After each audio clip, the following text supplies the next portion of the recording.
again, Third having time. technical issues with our Skype today. Apparently, it's Oh a well, weekly thing now. a weekly thing, yes. But you know what?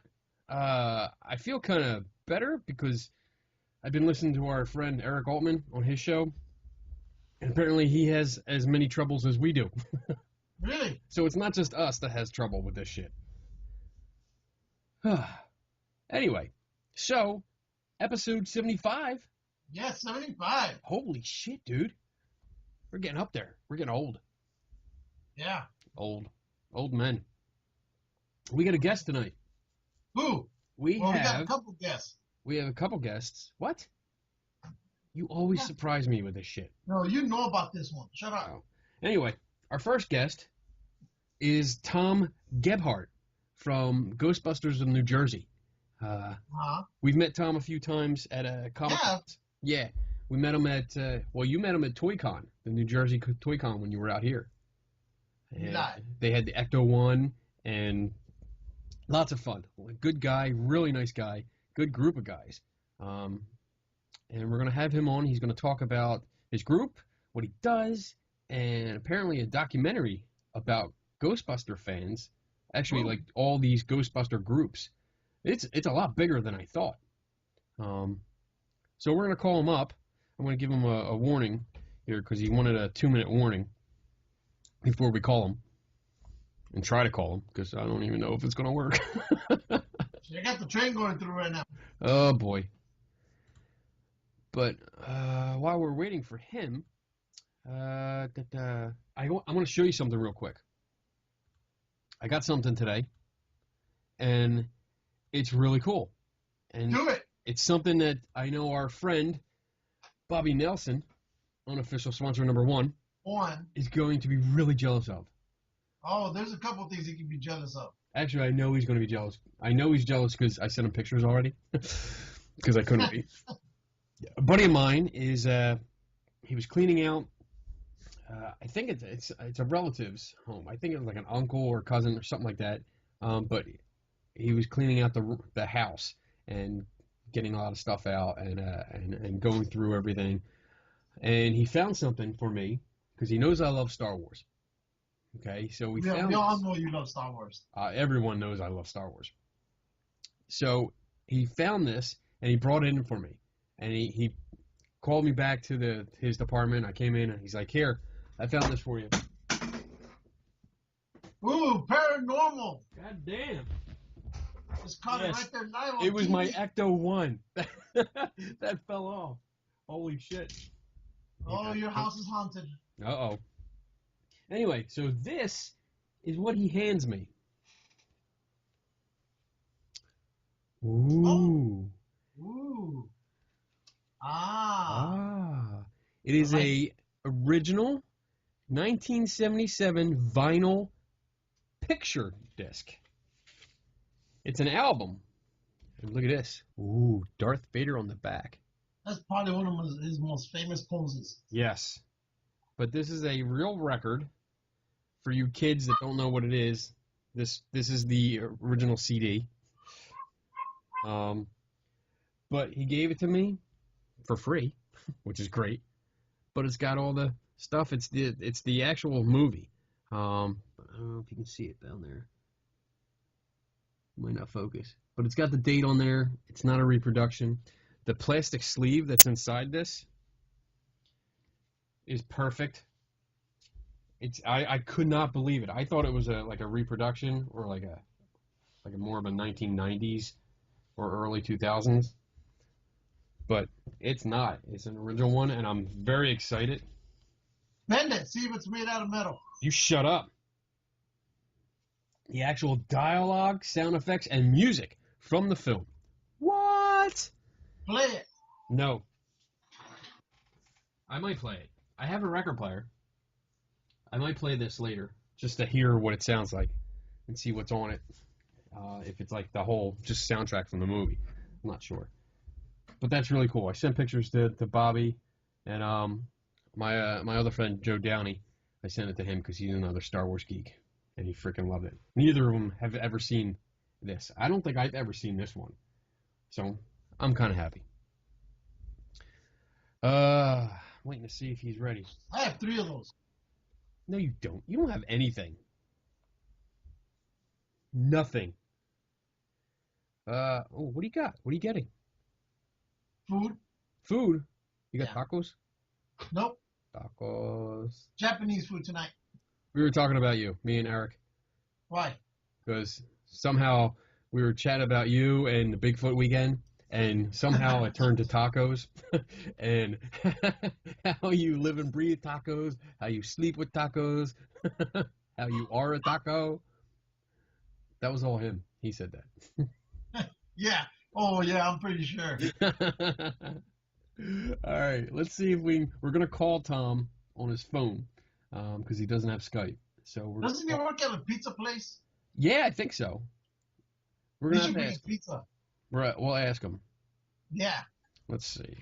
See if I can do this without screwing it up. All right, here we go. We're going to call him. Dun, dun, dun, dun, dun, dun, dun, dun. Dun, dun, dun, dun, dun, dun. Oh, here we go. Can you hear that? Yes, I hear it.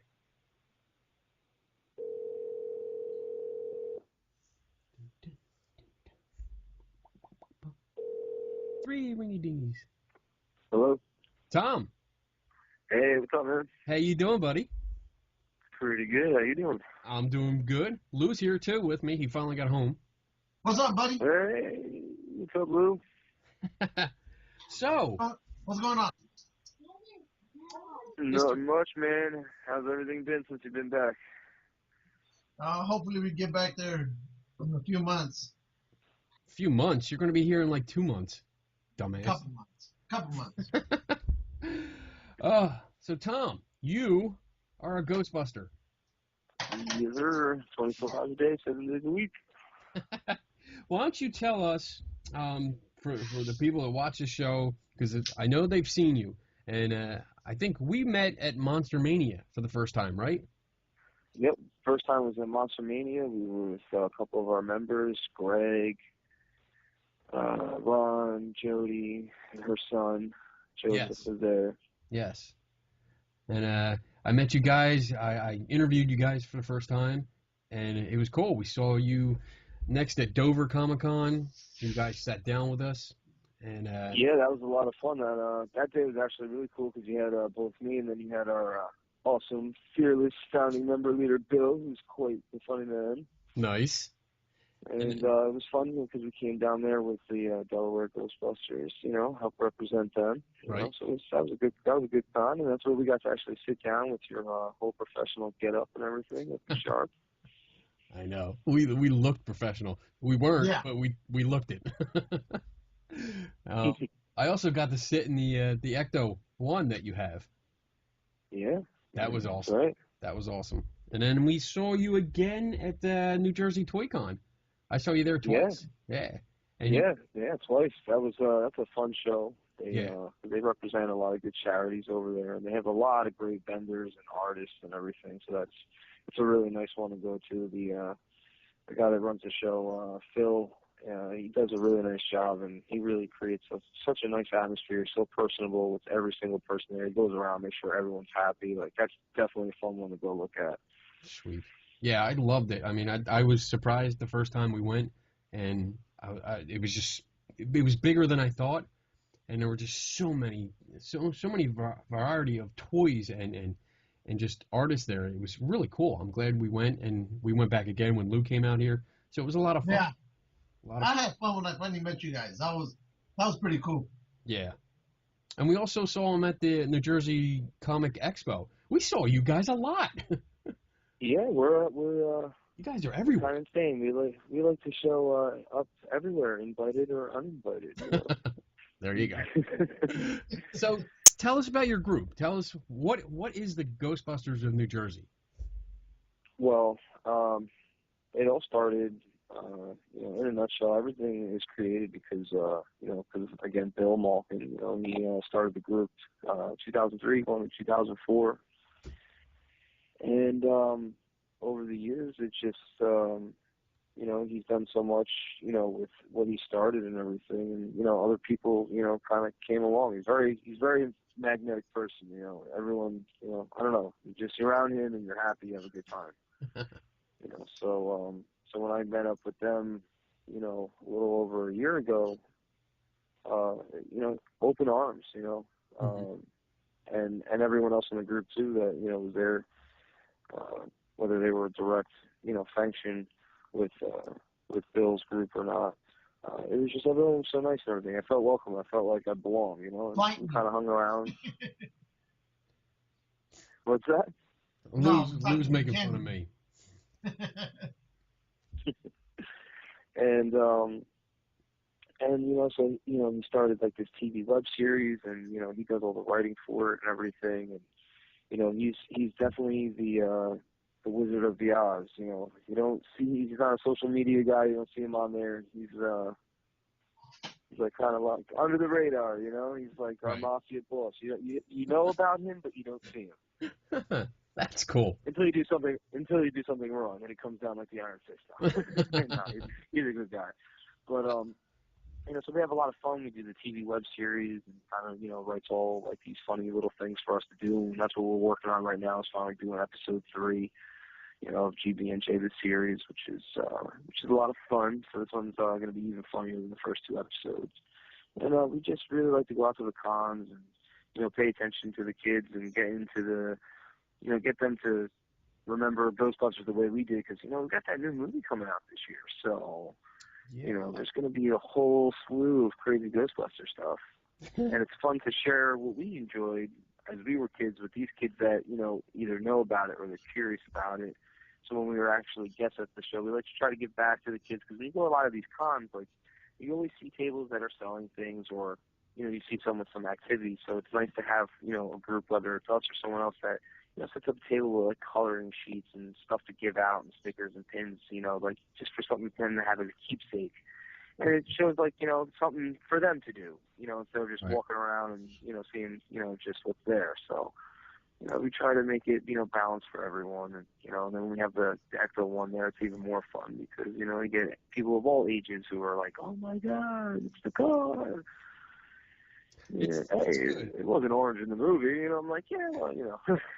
I did notice that every time I've seen you guys, you always have, you seem to be like really focused on the kids. You always have like activity sheets and stickers and all kinds of stuff. And not only that, and I'm going to give you a big compliment here, you guys are just so good with kids. It's like you're a natural fit, and it's really nice. The kids come up, they're having a good time. You guys are friendly. You show them pretty much everything, you know, with Ecto 1 and your proton packs and everything. It's just really nice. You see the kids light up, and Lou's being a total douchebag, making all kinds of faces right now. I'm talking about the kids, man. Hey, the kids love us. You know, it's a lot of fun when you get the, you know, the parents and stuff, because they send pictures, you know, either they post them on our Facebook page or they'll send them in a private message or email, and it's like, you're interacting with the kid, you don't really realize until you see that picture, because you're looking at it from outside the box and you're like, wow, like that kid is like got the biggest smile on his face, you know, like he really had a good time, you know. And it's nice that they share that back with us. Yeah. You know, because it's nice to let everyone else see and be like, hey, you know, I want to go do that. And, you know, it's fun with the kids. And being a father myself of 2 girls, you know, and me being the giant freaking 6-year-old that I am, you know, it's just easy to, you know, to interact, you know, especially when you're geeked out with a bunch of, you know, cosplay and toys all over the place. I mean, you know, it's like letting us loose in a candy store for free. So when you guys do the cons, what are the kids more gravitated to, the proton packs or the car? It's like a combination of both, because it's like, you know, they come to the car, it's like, oh, you got the car, you're not a real Ghostbuster, and then you open the back of the car and you pull out the gurney, you've got all the packs on there, and then you light them up and it's got all the noise and everything. They're like, whoa. Like, can you shoot that? I'm like, yeah, but it's gonna make a fire, and everyone has to leave, and you can't come back, and then your mom's gonna be really mad at us because they spent the money to come here and they had to leave. So, you know, let's not do that right now. Did you see any ghosts? No, well then we did our job. You know, and then on to the next thing. That's good. That's good. I like that. Oh. So I've been asked. The kids say the darndest things though, because they sometimes catch it, you know, and then you're like, where's your mom? You know. What were you gonna say, Lou? Spit the food out. No. Swallow, Lou.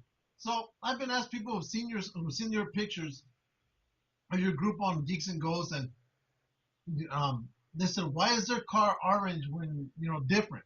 I go, that sets them apart. Any reason why? Well, we'll tell you the story that we tell everyone, and then I'll tell you the story of the real reason. Okay. Well, here's the thing. When we got the car, it was already that color combination: white, orange in the midsection, and then the white on the bottom.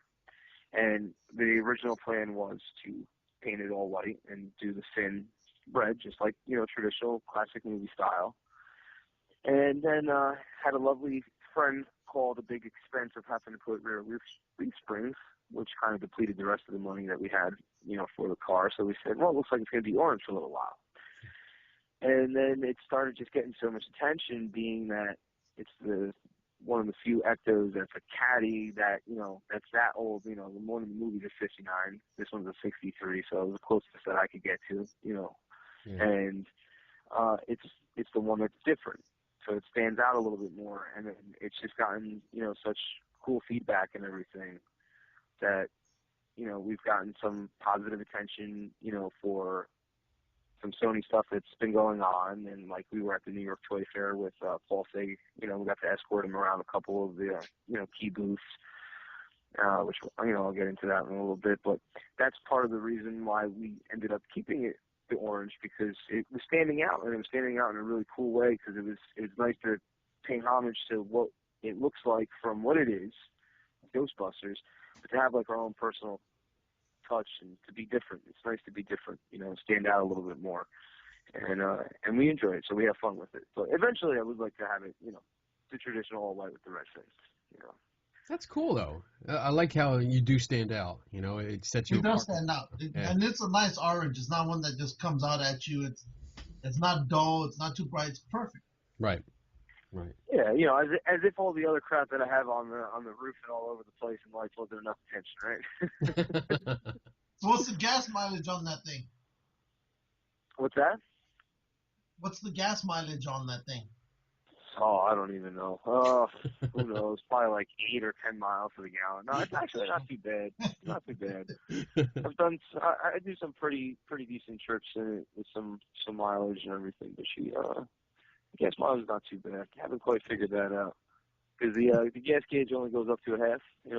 So still a work in progress. Yeah. We've had the car for about a year, so still a work in progress, slowly but surely. And when we come along, more stuff that's more screen accurate, and we get it when we can, and then we swap out and make the upgrades and whatnot, which it's a lot of fun. It's a lot of fun, because it gets so much attention, and you get people on the highway and they're like trying to cut you off and taking pictures, and they're slowing. You get people that don't let you get off the exit, and you're like, oh my god, all right, let's run some red lights, come on, let's go.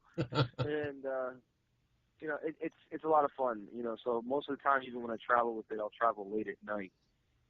When I go to, store it, after a show or something like that, because there's not as many cars on the road, not as many people trying to push me off into a ditch, and makes it a little bit safer.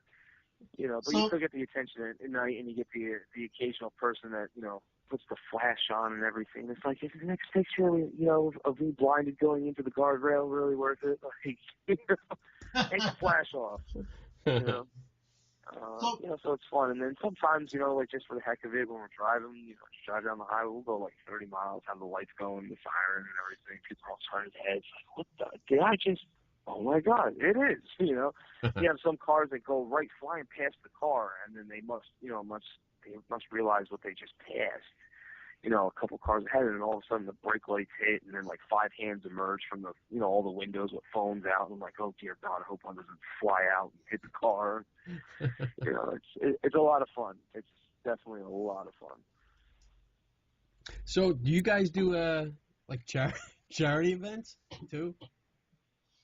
Yeah, well, this past year we helped out, raise awareness and share, a lot of info from this woman named Dana Velez.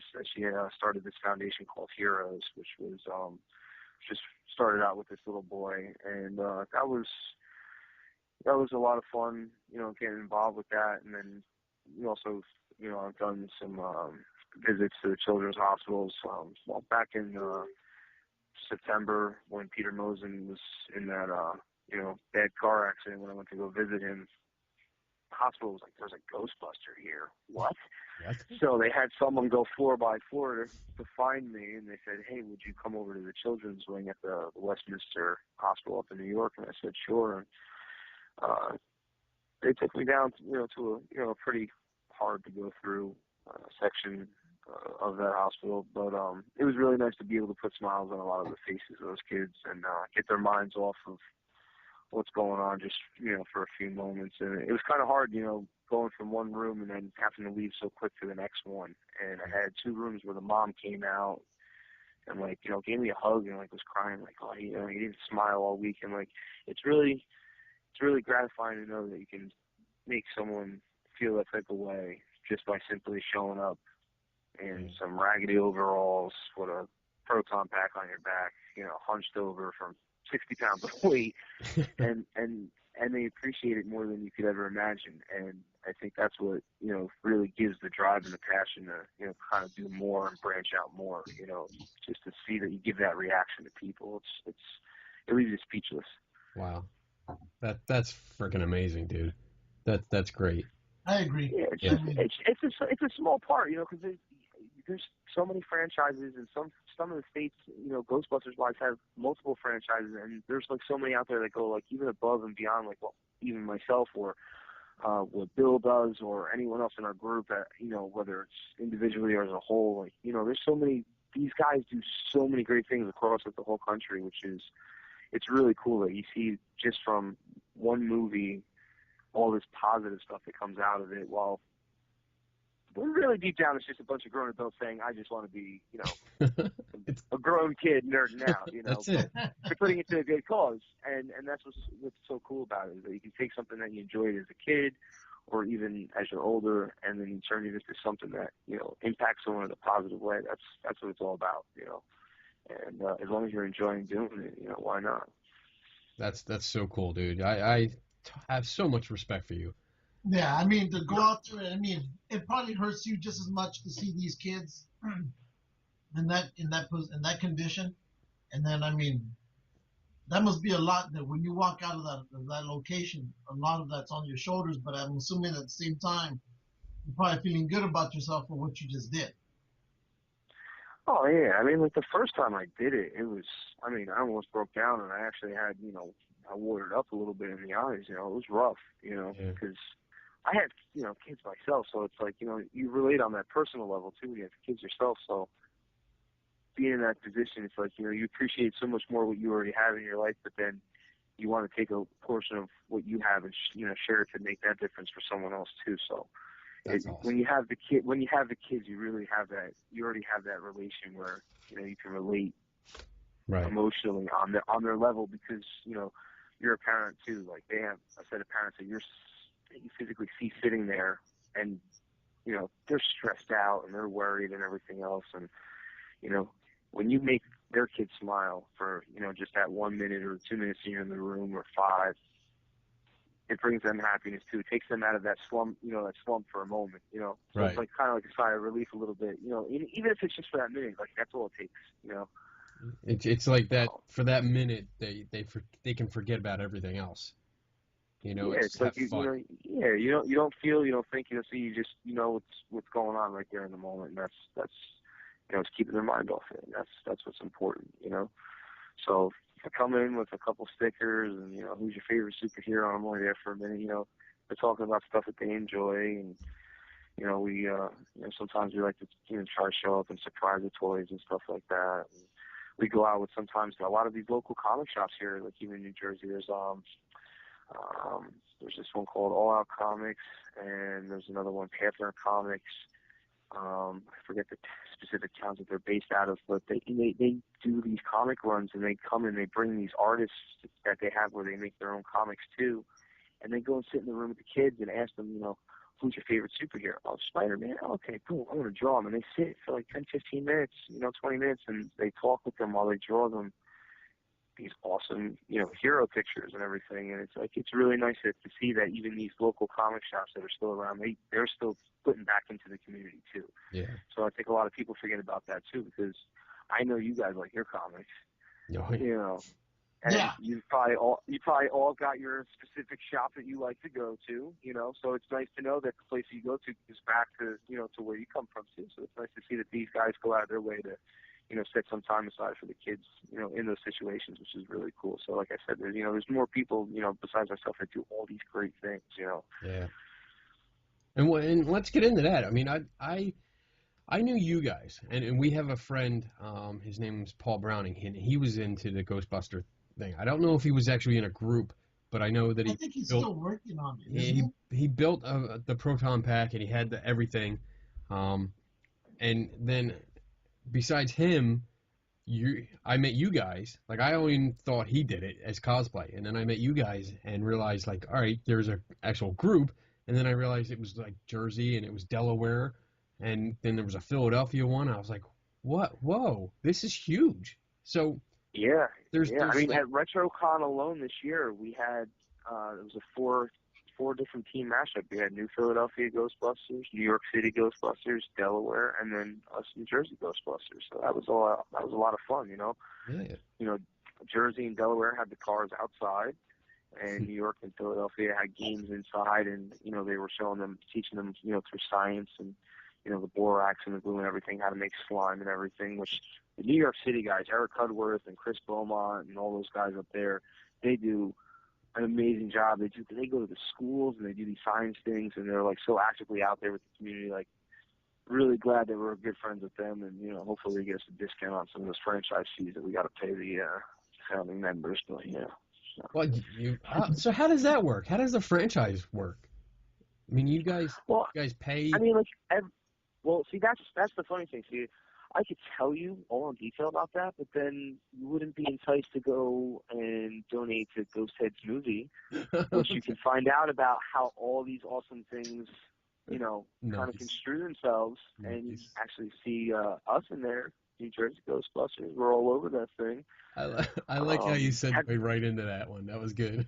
Yeah, well, that's what I do. I'm the public relations director. I got to there you go. In when I can. Well, let's just jump into it then. So you have this documentary, right? Yeah, we got this documentary that's come out, and this one's really cool. This one we could talk about for a while. This one I've got, we're in it, so we kind of know some inside details and some stuff that we can talk about. But have you seen the trailer personally yet? Or I have, yes. Lou probably hasn't, because Lou does no homework for the show whatsoever. My homework is done here. Lou, all you have to do, see, this is another one of those flip-in moments. All you have to do, Lou, is just go to ghostheadsmovie.com. Again, that's ghostheadsmovie.com. And you just sit there and watch the trailer, and they started this Kickstarter campaign to get it through the post-production, because we're looking to have it to come out July 16 alongside with the Ghostbusters 2016 movie that's coming. And what's really nice about this film is it's about fans for the fans. It's by the fans, about the fans. It covers everything about how some people do things individually, how some people do things as a group and charity, and there's a lot of really cool things that are also featured in there too. So you've got there's Todd Whalen of the British Columbia Ghostbusters. There's Alex Newborn, who's featured from the Alabama Ghostbusters. We've got Greg Miller from Kinda Funny. We've got Johnny Ruckus from the New Hampshire Ghostbusters, because WWE Zack Ryder reaches out for him for a proton pack. And, Johnny Ruckus is a really awesome, cosplayer. He does a lot of great prop building and everything. And their group up there does a lot of cool things, too. And they give back. Really, really nice guys up there. And so you've got like all these, people, all these fan base groups and everything, and it's the first time that you're going to see Dan Aykroyd, Ivan Reitman, Ernie Hudson, Sigourney Weaver, Ray Parker Jr., Dave Coulier, Jennifer Runyon, Steve Cash. God, man, it goes on. Paul Feig, and all these people are all interviewed too. So it's the first time where the fans get to share in this one epic documentary with the original cast and stars from the original movies, which is really cool. And you get a tie into the new movie coming out, which is a lot of fun. And we've had like these cameras following us around, and coming to some of the events that we do and everything. And they've been doing some other stuff with other groups and other members from all over the country. I mean, the director is Brandon Mertens. He's out of Canada, and he's a Ghostbusters fan. He's a buster just like us, and goes out, and, does his thing. But when he started traveling, he started seeing really how different every group is and operates, and he noticed that there was a lot of uniqueness to that. And as far as I know, I mean, I could be wrong, but I think that's what prompted the inspiration for him to kind of do this project. And then he teamed up with producer Tommy Avalone, who is the director of I Am Santa Claus. I don't know if you saw that documentary. Did you see that? No. That's the one that had Mick Foley in it. How he becomes Santa, and they go as far as trying to get cologne that smells like a fresh baked chocolate chip cookie. And it's actually really funny. You should watch it. I watched the whole thing, and it was a great documentary. It was so cool. You got to watch it. It's a really good one. But so it's really cool that he has them on board, and then he's got producers Ray Esposito and. Who's also a Connecticut Ghostbuster, really awesome guy. And it's like weird too, because, this is the first time, like, our group and like even myself and like, Bill being in there too, that you see yourself like kind of like show up in this documentary, this movie thing that's like, kind of gotten like such a huge backing, especially now that you have, like I said, Dan Aykroyd, Ivan Reitman in there, Ernie Hudson, and it's like I'm almost speechless still, like, oh my God, like my face is going to be just like, even if it's for a second in this thing with Dan Aykroyd, it's like, oh my God, like, like I've been waiting my whole life for this. So, and that's what makes it so cool. And then you get to learn and see about how like all the different things we have and people do. And I'm sure you're going to see lots of cool props that, smoking traps and venting packs and a lot of cool stuff that you may not see that we, the stuff that we don't have that other people do. And Lou, watch the trailer, man. You're going to love it. I'm telling you, man. We're all over it. And they got me talking, when you go on the ghostheadsmovie.com, when you watch the trailer, after you get the Paul Feig, then you see me start talking. They got me while I was at work, which yes. I make pizza, so I look like, with my apron on, I look like a giant Betty pizza maker Crocker. I wasn't too thrilled with that angle of myself, but what are you gonna do? But, and what's really cool is we banned on the shot where we had drones. They had drones flying. Like they had a day where I was driving the F-01 and they had a drone flying in the air, like catching like footage. It was like really weird. It was actually really cool though too. And then we did like we did the ending scene for that trailer where they where they have us zoomed out with me and Bill, Andrew, and Ron, and the Ecto-1 behind us. A couple times where that drone came a little bit close. I was like, oh my God. That's cool, dude. That's cool. I did see the trailer, and after we get off with you later on, we're gonna play it. Play it for the masses. Yeah, so it'll be on part of the show.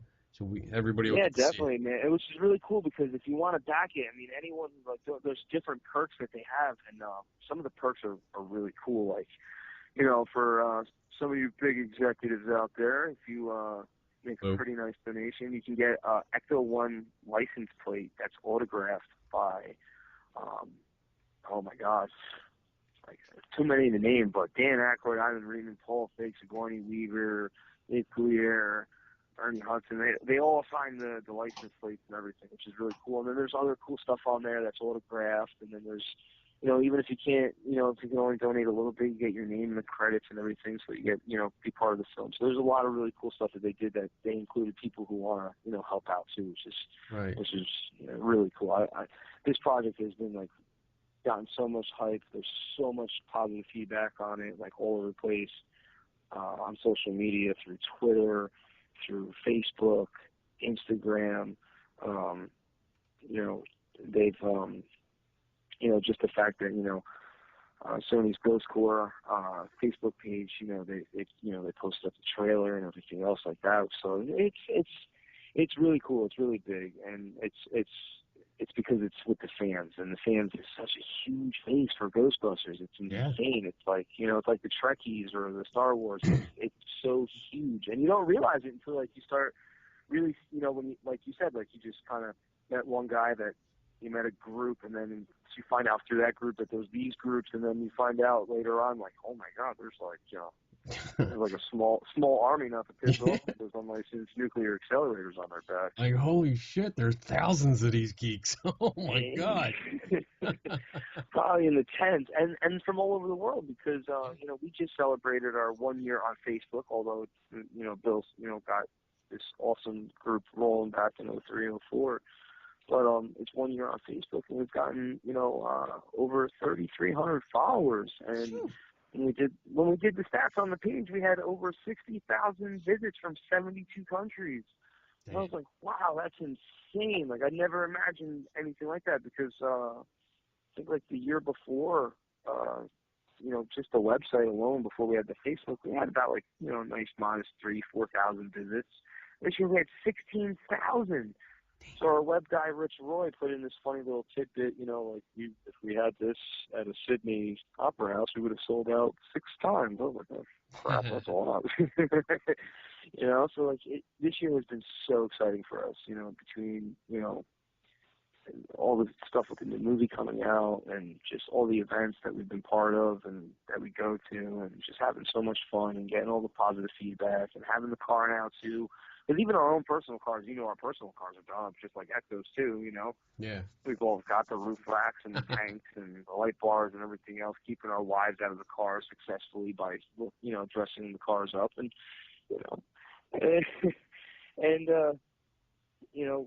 we love it. It's fun, it's the attention is very addicting. It's very addicting. Yeah. I bet it's still not. It's still totally not as cool as your lightsaber microphone, but like it's definitely. Oh, come on now, my little lightsaber. So with the 1 year anniversary, I run everything by, with everyone, and talk with Bill, and we did the certificates that we sent out, which was a lot of fun, because to be honest with you, I thought maybe we'd get like 10, maybe like 20. I had like over 200. I was like, oh my God, here comes carpal tunnel. And you guys are halfway through your Kickstarter, right?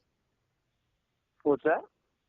You guys are halfway through with you met your goal halfway. Yeah, we're halfway through the Kickstarter. Yeah, we did the first campaign we did. It was a 30-day campaign, and we broke that successfully, which got all the stuff arranged to get out to California and do the interviews, and get all the original cast together and everything else like that. Which those guys were so funny, and it's when you watch the trailer, it's really cool when you see them talking and being personal and stuff, because most of these, documentaries or interviews, and when they ask them stuff, they're asking stuff about the movies and everything. So this one's where they relate to the fans, because don't forget, over the last 30 years, they've been out to cons and conventions and events, and Dan, doing the Crystal Head, vodka signings, and, Ernie Hudson always being on the con scene and everything. I wasn't at Cherry Hill, I think it was like 3 years ago, but he was at Monster Mania, so the whole group, Bill and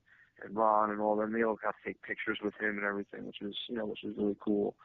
So they're out there. They've interacted with the fans. They do interact with the fans on a daily basis, so it's nice to see what they have to say also too about the fans, and and how it relates to the Ghostbusters fandom, which is really cool, That's cool. and and it was cool even being with Paul Feig, because you get to hear a little bit about what he says in the trailer. But when we were when Bill and I were at the toy fair, it was so cool to see him come out to the car, and he's like, oh, I love the color, because I was back on the movie set, when I crashed it on my birthday back in September when they were on Fifth Avenue between 11th and 12th, and they were up in the building. That I believe that where we were parked at, but they let us park up right up on Fifth Avenue, right behind the new Ecto. They unwrapped the tarp with us and everything. Got to take pictures and check it out. Yeah. Hang out with the production crew for a while, and that was really cool. And the thing that kind of prompted,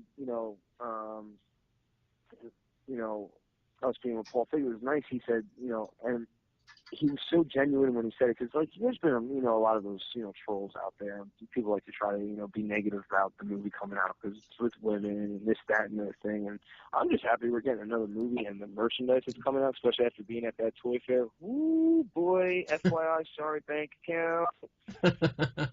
Oh my God, I think I might be robbing banks. The stuff that's coming out, we got to get into that. Oh my God, that stuff is amazing. But to have him come out and touch the car and say, I love the color and everything, because on the new uniforms they have that color sequence. It's orange, white, and then orange on the striping. So ours is white, orange, white, but same concept. Mm-hmm. And and then the straps on the proton packs are all that bright orange color, as well as the shading in the name tag. So that's why we kind of having that Ecto 1 look, but keeping the orange to incorporate something from the new movie to come out. And he said what he said to me that was so genuine and stuff, because people try to say all these negative things. Is he was like, I really just want to give a really great movie to a new generation while making it good enough for the diehard fan base and everyone that loves the original movies can take something good of it too, So I really believe he's trying to make everyone happy, and that's what I think why this movie is going to be really good. Because, we haven't seen the trailer. It comes out next Thursday on the 3rd, so everyone's got to keep their eyes and ears open on that, because that's going to finally drop, which is really cool. Cool. You get to see the trailer, but I think it's going to be a really good movie, and I think this guy really, cares about, how he's directing it and putting it together, and I think it's going to be really good. So I'm really excited for it, and it's going to be fun, man. This year is a big year for Ghostbusters, but at the toy fair, the stuff they have, oh my God! What do they got? What's you got to break something here? Yeah, what did you see that we have from Diamond Select? They have they've got those 7-inch figures that came out. We've seen the first wave, start hitting the stores now with the, Ray Stantz, Winston Zedmore, and the Louis Tully figure. And the detail on them, the articulation is awesome. Interchangeable hands. They've got equipment, goggles, the trap, proton streams. They look great, well sculpted and everything.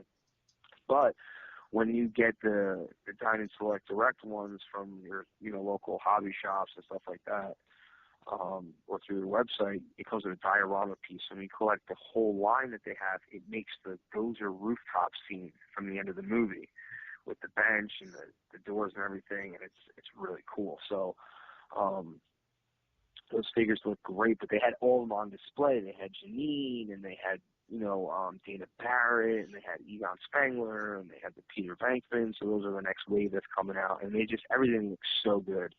And then Funko, they have the new Ghostbusters line coming out, which is they have all 4 new girls, and there's a little ghost one that's called Roman, and there's another one who's Gertrude Elwood, and then they have the Ecto 1 from that movie too, and they look really great. The detail on them was really cool. And then there was some other stuff from some other companies that were really cool. I forget the name of the company. I have to look through my cards, but they have Mr. Potato Head Ghostbusters. There was a Stay Puft and then a Ghostbuster, and you can slide them in apart and mix and match the pieces just like regular Potato Head, but it was all Ghostbuster pieces, which is really cool. I wish I had that when I was a kid.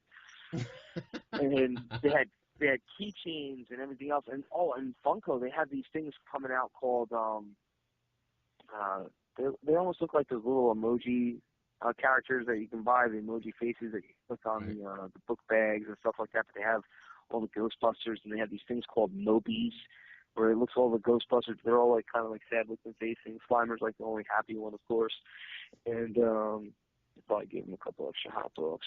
And then there was another company, Just Funko. They had this the beer pong table with Ghostbusters. There's really great graphic images on it, and it lights up too and everything. I was like, oh man, this is so cool.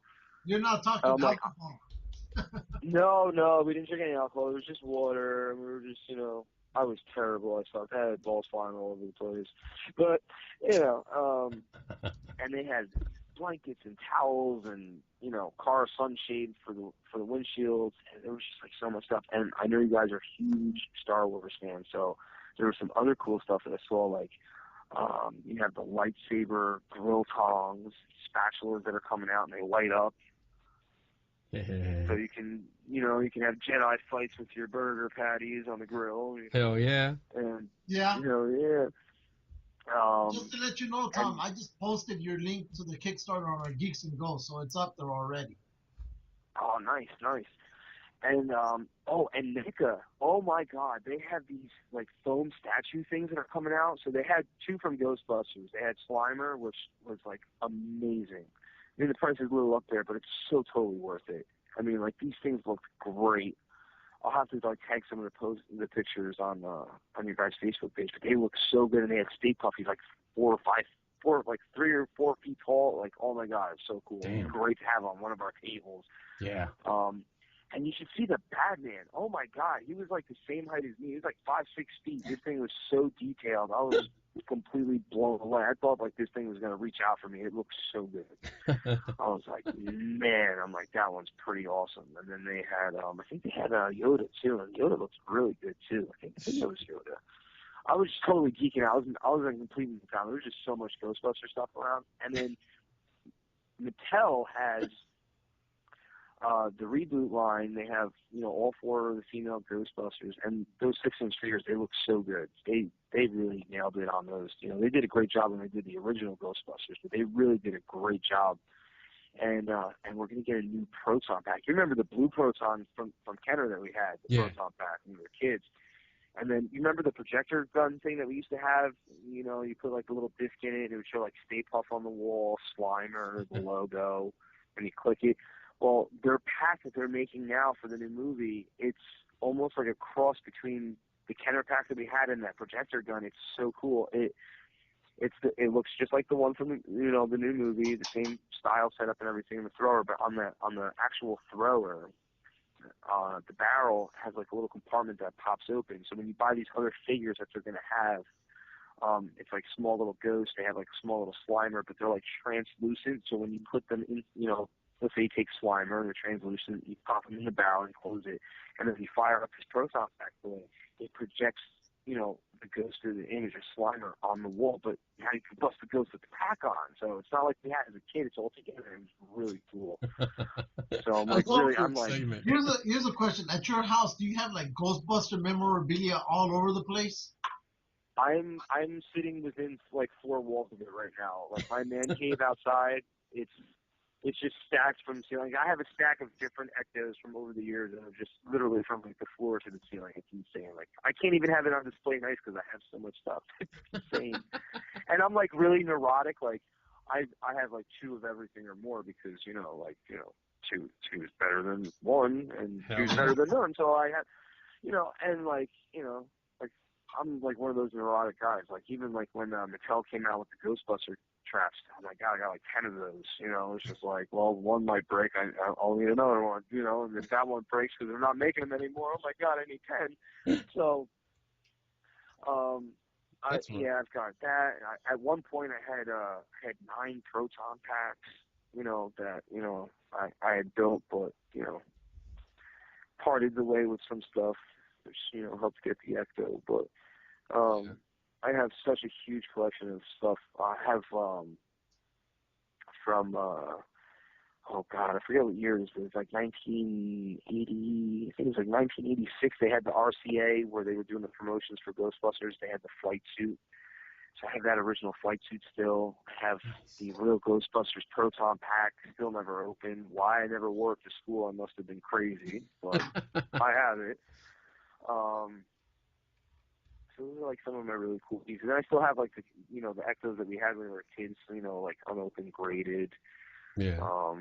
I just collect everything, like anything Ghostbusters. I have all the I still have the original Firehouse. I have one unopened, and I have one that I play with. And now I've got that.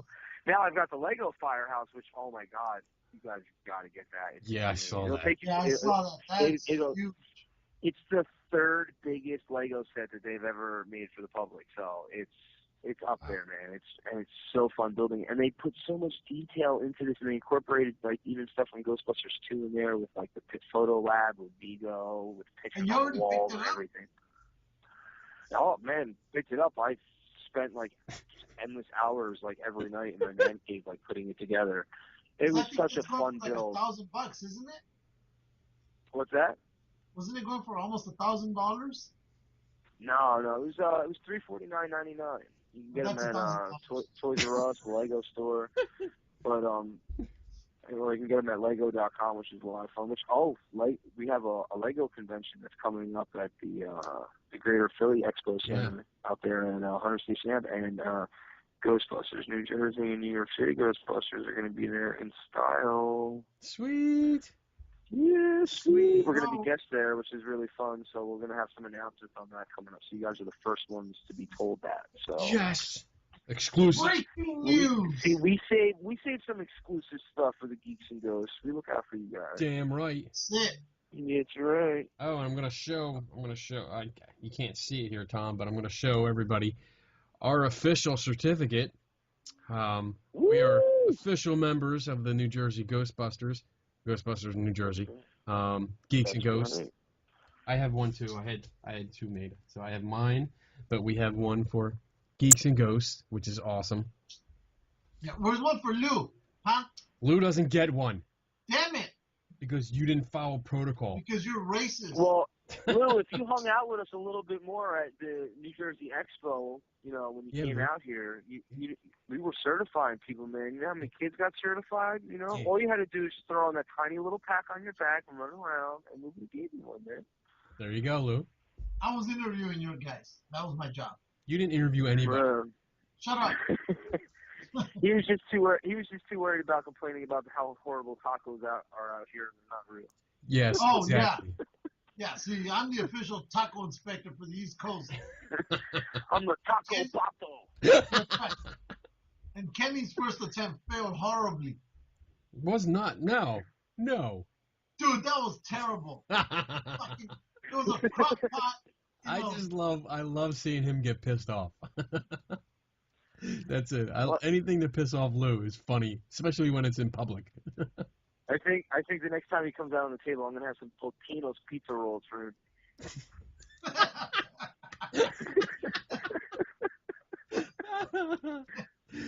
Well, he'll be out. We'll be out in May, but we're going right to the campground, so we won't be hanging. Oh, nice, May. We're going on Bigfoot. May's gonna be a fun one. We're gonna be for the first time ever. I think it's March. I think it's May. It's May 7th through 9th. We're going to be at the Hudson Valley Comic Con in Poughkeepsie, New York. That's going to be a really fun one. Sweet. Where else? We're going to have the car. The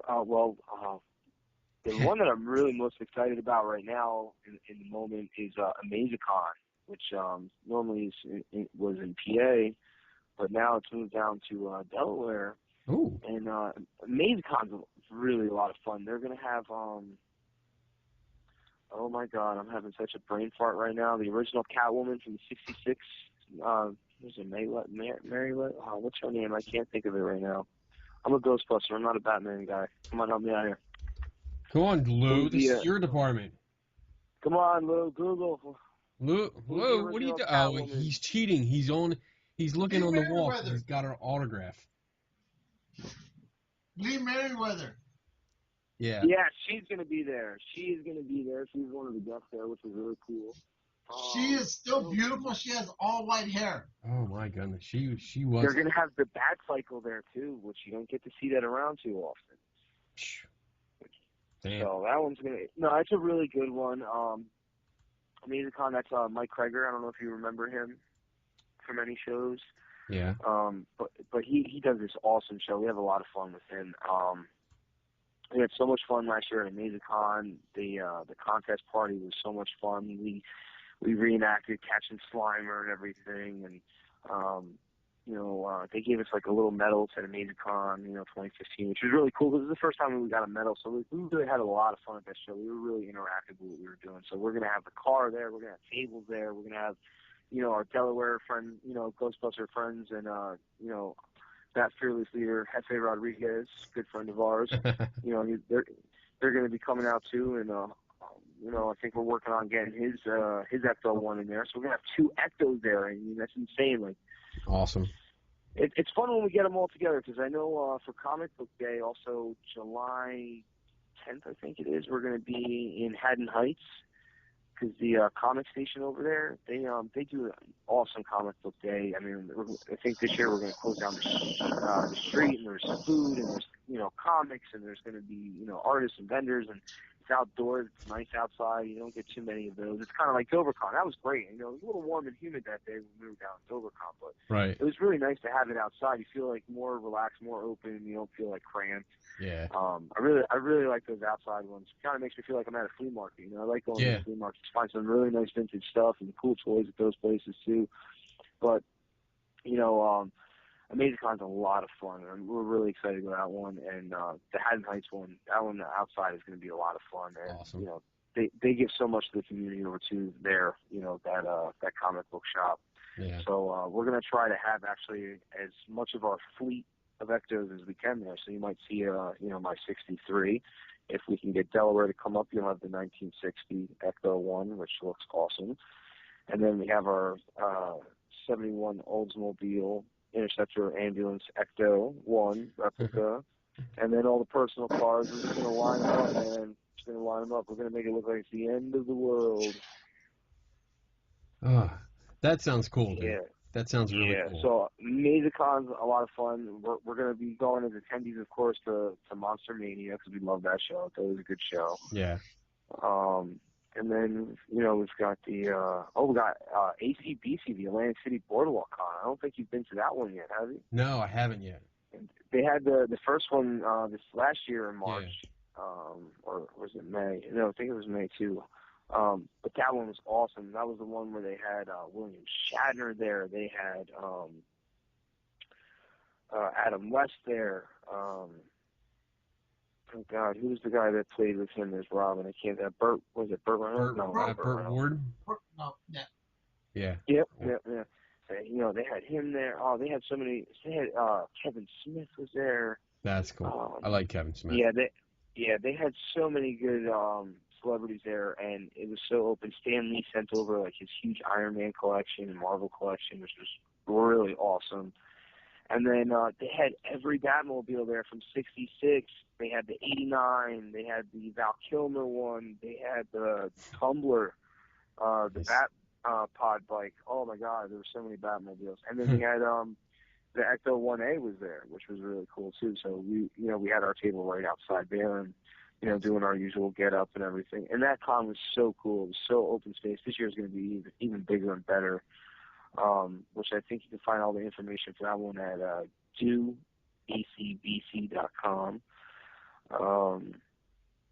And we got the Lego convention, which we told you was exclusive news. Yes. So I mean, we've got a lot of cool big shows that we're part of, and we've been like going out of state too. Like we went to Rhode Island Comic Con. That was a lot of fun. They had like a 70-foot inflatable Stay Puft Marshmallow man, and that thing was so awesome. Oh my God, I couldn't find a graham cracker that big though, so we let him be. And that one was a lot of fun. It was like a 4-hour ride, but it was totally worth it. Sweet. And then we went down to Delaware. We do a lot of PA. We do a lot of stuff in New York, which is a lot of fun. There's just like so much stuff going on. This is a big year for us. I mean, there's just so much going on, so it's a lot of fun. And what's up with that web series? You mentioned that you're doing a web series. We have Bill, kind of started this, web series, GBNJ, the series. And a little synopsis is, you can find it on YouTube. Just type in GBNJ, the series. And you'll see we have episodes 1 and 2 on there. And Bill, wrote and did all the characters and the lines and how how the scenes play out and where they do. And he did such an awesome job. It's, he made it so fun too doing it. And, so the first episode, we see, the guy getting interviewed, to be, part of the team.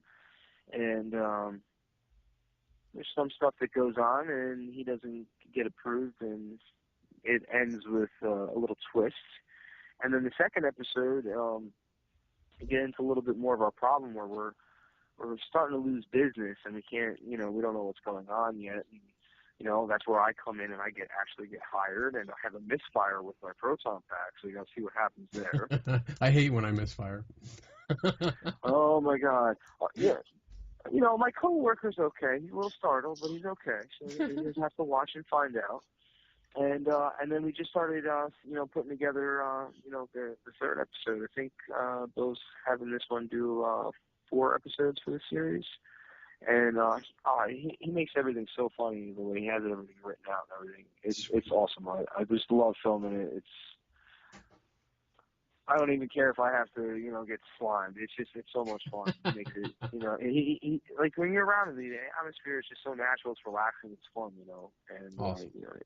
He's a good friend, so that's why you mostly see, me and Bill everywhere, because, that's what we do. We're out there, that's what we do. And, awesome. So, and sometimes, we have, the cameras and, we're driving the car and, people are walking around like, what the heck's going on? But that's what was a lot of fun about episode 2 because we filmed live at the Jersey Shore comic book show at Tom's River at the Elks Club, which we have one coming up soon for that one too, which is really nice because we have the 501st group on one side, awesome. And then the Ghostbusters New Jersey on the other side, and that's it, so, and then everyone else who comes and, it's more mostly comics and, some toys and stuff, nothing too crazy, but it's a nice small show. It's a really family-oriented one. It's a lot of fun. We do that one 2-3 times a year, but we did the live recording there, so it was more natural people's reactions because they're like, what's going on, because we're busting out lines and, it was a lot of fun. So the series is a lot of fun. So this whole year has been so exciting for our group, and I constantly, throw the name Bill out there, but it really, none of this cool stuff would have been happening if you didn't start the group. So, it's kind of, it's hard to have 2 people on the phone at the same time for the show, but, I like to give him that recognition, because he deserves it, and because our whole group, again, none of this is without him, so. And he makes it so much fun too, especially when he has the episodes and when we go out and everything. He's awesome with the kids and everything. So we have so many people in our group that are so awesome, and we all bring something to each other to the table that makes the whole thing, a lot of fun. So and we look up to a lot of the other groups that are out there too, because some, like I said, some of them do so much stuff. I mean, there's this one guy. Jeff Lewis from the Arizona Ghostbusters, they do the Read Across America with all, the kids for the Dr. Seuss thing. I think it's the Dr. Seuss thing. And they've got the Louisiana Ghostbusters. They do so much charity down there, and they really help out the community a lot down there. These guys do so many awesome things, and we just play a small part in it, Yeah, but you do your part. You make it count, so that's awesome. And how many people are in your group? I think when we're all completely together, it's about I'd say about 18, maybe 20 altogether. Dang. But usually most of the time we're at shows, there's usually at least 2 to 6 at a time, tops, because it's a lot of us work weekends. A lot of us have, different schedules and lifestyles. So you can't get to every single one, you know. So, and sometimes there's multiple shows on the same day. So sometimes people, I've already been to that one a few times. I want to go to this one. I haven't been to this one. So that's what makes our presence, so vast across the state because, even though there's 20 of us, you know, if you split up and do these different shows in different areas, you know, that's, you know, we're all handing out stickers, we're all doing the same thing at the different shows, you know, so it's like we're out there, you know, so it's a lot of fun, you know, it's a lot of fun, and we have so many cool fans like you guys, and like we're fans of you, you know, your awesome show, and we watch all your podcasts and everything, and we try. And it's fun watching you. It's fun watching you guys banter and getting a little upset and everything. You know, it's a lot of fun watching that love-hate relationship. It's a lot of fun. Wait till you watch this show. Yeah. and see all the shit that we're going back and forth at each other. But you know, you know, the fans are so great, and that's why we sent out the certificates, which was so cool. I mean, I had someone that I sent out to Canada, Puerto Rico, Australia, and Germany, had Dutch Ghostbusters, UK. I had like 7 in Florida. I was like, oh my God. I was like, Florida, wow, I got 7. Came in second. That's awesome. Jersey, of course, came in first, you know, but it was so nice. And then, like, you know, we hand wrote out all those cards, you know. I noticed.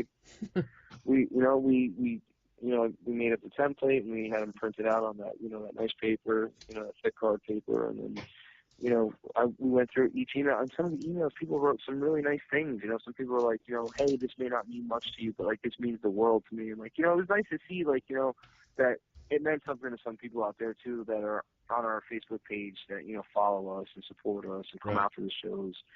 And, you know, to us, it's not much, but we know, like, we want to give something, and we know it's not much, but it's something that we're able to do to give to everybody, and you know, it's nice to see that people really appreciate it and it means something to them. So it was a lot of fun, you know. To some of the people that are really interactive on our page, you know, we threw in like, you know, little goodies like pins or stickers, and not everyone got it; they were at random, but.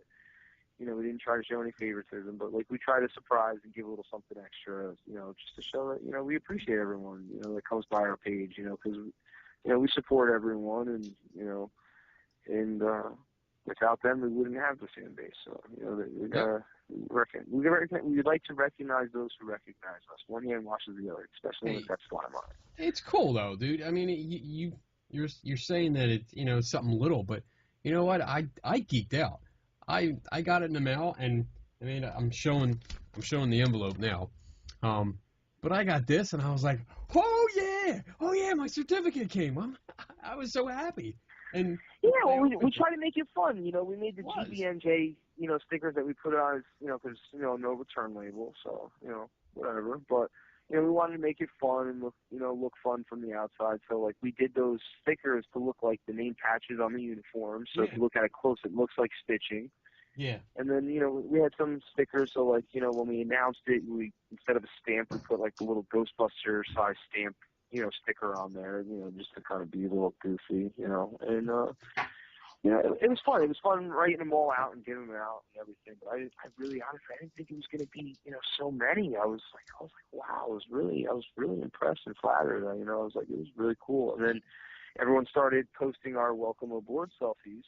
Yep. Which you guys also represented hard. Yes, we did. And you know, we had kids, and we had families, and we had you know guys and girls, and that was really cool to see everyone like posting back and like seeing the smiles on the faces, and you know, some of them are actually Ghostbusters from other groups too, which is really cool, you know. So yeah, it's cool. You know, it's cool.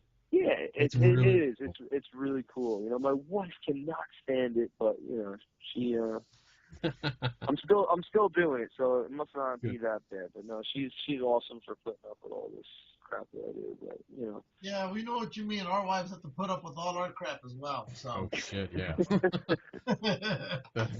the shit that we put them through.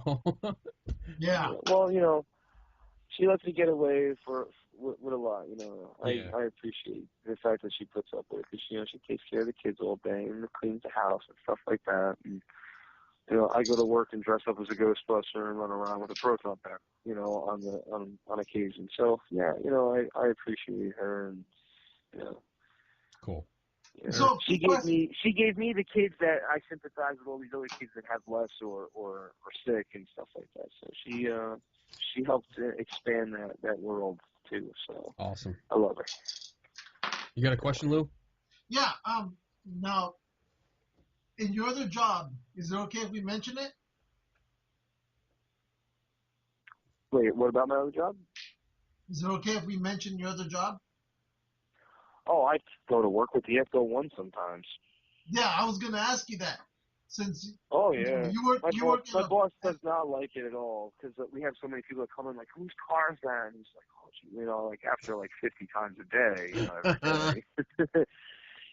But at the same time, I'm like, hey, I'm promoting you right now. Look at all these people stopping. Like, whose car is that? Just tell them they have to order a slice and you'll let them know.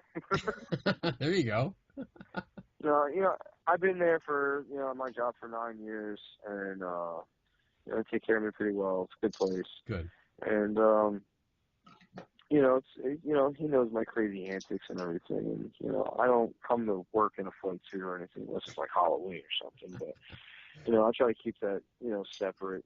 Now I'm like nervous, because I have some kids that I meet at cons and like they follow me like now on Facebook. So it's like, it's weird too, like I have like this fan base and like, even other members in our group and other groups, like I don't know how they deal with it. I guess we'll find out at ghostheadsmovie.com. We slip that one right in there. And it's like weird because now it's like, I've got to watch everything like how I say it, like how I, you got to watch how your reaction instead of me just typing something out. I'm like, all right, how many people are going to stick a Tootsie Roll up their, bum and get bent out of shape on this, statement? And, so it's weird, I try to watch the, and that's the thing with the Facebook page too, for GBNJ. It's like some of these people on some of these other pages or even just on the open, public posts and everything, like the slew of stuff that comes out of their mouth, especially like whether it's Ghostbusters related or not. It's like I don't want that on the page. We have kids that come on the page, and I've had some like, smart aleck people go, well, if they're under 13, they shouldn't be on Facebook. Okay, do you think a 13-year-old needs you to talk about like, defecating and causing physical body harm and, sexual innuendos and all that other stuff? I mean, like, come on. It's Ghostbusters, man. Come on. It's like crazy, so. Sometimes shit happens. Someone's got to deal with it. And who are you going to call? So we try to keep it clean. And, that's the one thing that I'm really most impressed with our page is that even when we post stuff that people aren't in agreement with, they don't take it to that nasty tone or that low level of hate and, that troll, kind of attitude that we see come out of people. And it's nice that, people just do like, like with the new Ecto, there was a lot of people that really don't like the way the new Ecto looks, and there's a ton more people that really love the way the new Ecto looks in the movie. But like, when we post it up, here's the difference. On an open place, someone's like, oh, someone should have that car explode. I hope it drives and crashes. But like on our page, it's, I'm okay with this car, but I'm just really not up to par with the beacon light. Like they're all polite about it, which is really cool. So we respect everyone's opinion. There's people in our own group that are, for the, movie, and those who aren't. But, I know everyone's going to go see it. Come on, you got to judge it after you see it. And, well, not here. We usually judge before. Lou judges everything before he does it. I think it's going to be a really good new twist on the movie, and I'm excited for it. I mean, and I'm honest, when I'm at my own flaws too. Like I was like a little up in arms, at first when some stuff came out, but I kind of like I try to really be on the positive side of things. Like you're only going to get out of something what you put in. So if you're going to put in hate, you're going to get something that you hate. But if you put in something that you support, you're going to get something positive out of it. So we're just trying to be optimistic and look at it that way. Because you gotta look at it this way too, is we're getting all this awesome, like I said, all these cool toys and merchandise that's, also from the original films too. And like that's what I want too, is I want some of the original stuff too. That's what I grew up with. That's what I love. But now I have a new movie that like, my daughter is so excited for. She's like, girl, Ghostbusters, oh my God. Like, I'm like, well, you're already a Ghostbuster. She's like, yeah, but now the women are Ghostbusters, not the boys. So, and it's fun because she loves the Ghostbusters as she knows of it right now. So having this new one, whether it's something that, which I already know I'm going to enjoy, but let's just for the sake of argument, let's say I didn't, it's still something that I can share and enjoy with her. Like we built the firehouse in pieces together. Like that's fun. I get to bond with her on that, like, And there's other, guys like me that have kids and families that they're doing that with their kids and making proton packs and little flight suits and everything else. It's really nice. It's just like playing, being a sports head and, playing football and talking sports and, or talking cars and parts, like we talk about Ghostbusters. So, I mean, it's a lot of fun, and there's so much cool stuff that comes with it, for what it represents. And, I mean, and if the movie does good, then we might get maybe we might get like a cartoon original version series or movie. Who knows? The sky's the limit. I mean, Sony's doing like such a great job on the promotions and everything right now. And what they want to do from, Ecto Cooler's coming back. Oh my God, you guys remember that stuff? Like flying around the juice box and even the big cans. They're bringing it back. That on our site. Yeah, that was good. I'm excited. And here's I don't know if you guys know yet, but this might be some more inside news. Like everyone thought Ecto Cooler was going to come out like either just close around in the movie or after the movie comes out. But we just got confirmation from Paul Feig today that it's going to be coming out much sooner than that. So next week. We're going to get some. I hope it's next week. We got the trailer dropping next week, which is a lot of fun because I'm going to have to give you some juicy details too because I'm going somewhere, hopefully, on Tuesday this week coming up, which is really cool.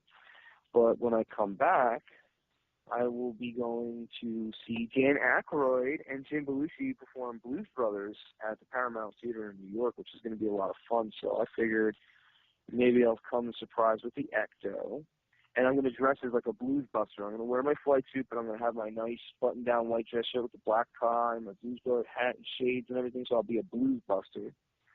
And I'm going to be like... That's cool. And I'm going to be the only wackadoo in the crowd there at the show dressed like that. So Dan Aykroyd can't miss me, shades or not. And I'm just going to be like, hey, the movie trailer drops today. You're here. I'm here. There's an Ecto one here. You love caddies. I got a caddy. I'm sorry. Let's make out. Sorry.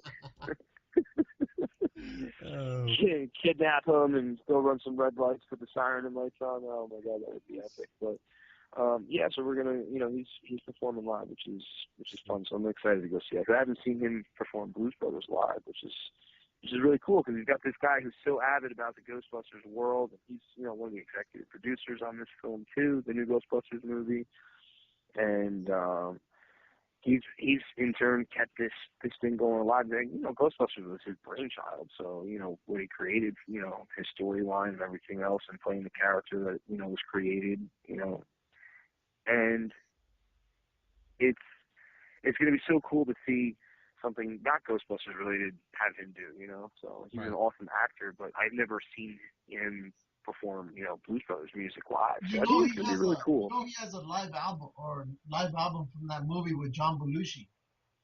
Yep, you got that. And then like another little fun tidbit about him is he's a huge avid collector of like old police badges. So he's got like this room that has like all different time frames of life of all these not just like stuff from like nowadays, but like the old retro vintage stuff, which is really cool. So it's like nice to see like this these weird little things that these big time celebs they're just as weird as we are. Yeah. Yeah. Well, that's and that's what's so cool with Paul Feig because he's like he's so interactive with the fans on Twitter, and like we've been we've had some private messages and. Which is really cool, and he's so interactive with the tweets on the fans and talking and sharing and this, that, and the other thing. And me and then Christopher Beaumont from the New York City Ghostbusters, we collabed and kind of did like a little logo thing, and we did like the stripe sequence in it, like the like on the uniform. And we posted it to him, and he liked it so much he made it his profile picture, which is like really cool, So he's like really interactive like that. But he's posting pictures while he's in the editing studio for Ghostbusters, and on their breaks and in between what he has to do, he's building the Lego Ghostbusters set. Like that's awesome, So he's like a huge. Having him at the toy fair, he was like totally like geeking out. He was loving all the stuff that was there. So he's, And he loved Deadpool. I'm sure you guys, saw that, but he loved Deadpool too, man. You should have seen some of his tweets on that. That was fun. Yeah, he's a really nice guy. Cool. And yeah, so that lots Awesome. of cool Ghostbusters stuff. Awesome. All right, Tom, we are going to let you go. Where can people find you guys? What's that? Where can people find you guys? You can find us at gbnj.net or more commonly at facebook.com/gotaghost. Nice. Cool. Yes, and we got your schedule. You told us a whole bunch of places you guys are going to be. So anybody that's out there, you want to get pictures with Ghostbusters, with X01, go meet these guys. They are a nice group of guys, awesome guys. We've met them a bunch of times, and we love you guys. We love you guys to death. You're awesome. We appreciate it. I love you guys, and I was so glad that one show, Lou, you were in the area too. You weren't over there on the West Coast. It was nice meeting you in person. So likewise. I really enjoy hanging out with you guys, and thank you for letting us plug that information. For ghostheadsmovie.com and facebook.com/gotaghost. You guys rock, Geeks and Ghosts. Awesome. Awesome. And I was really happy that you guys came and signed up, and we got you guys your certificates and everything. So hopefully you hang them proud. You're always welcome to hang out with us. We love having you guys. Sweet. Especially that awesome sauce microphone. Awesome sauce. All right. You have a good night, sir. And Take care. You guys do the same. Be safe. When we go back out there, you gotta take us to your pizza place. Yes. Oh yeah, definitely, and I'll bring the Echo just to tick my boss off. That's right. Awesome. All right, buddy. All right, guys. Be good. Be safe. You too. Bye-bye. All right, later. Take care, buddy. Oh, that was good. That was good. That was cool. He can talk, man. Yeah. I love that. You just ask him one question, boom, he's gone. Exactly. Hey, you're going to have to call me back. I got to call you back? Why? Yeah, because you look like a modern art piece. So do you. All right. You know what?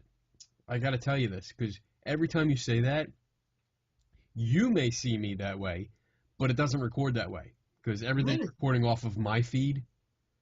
So I look good. You're the one that always looks like shit. Screw you. But I can call you back. All right. There you go. There it goes. Okay. All right. So, before we call cameraman Mike. Okay. Look what I've done. I know it doesn't mean anything. Stop waving it around. All right.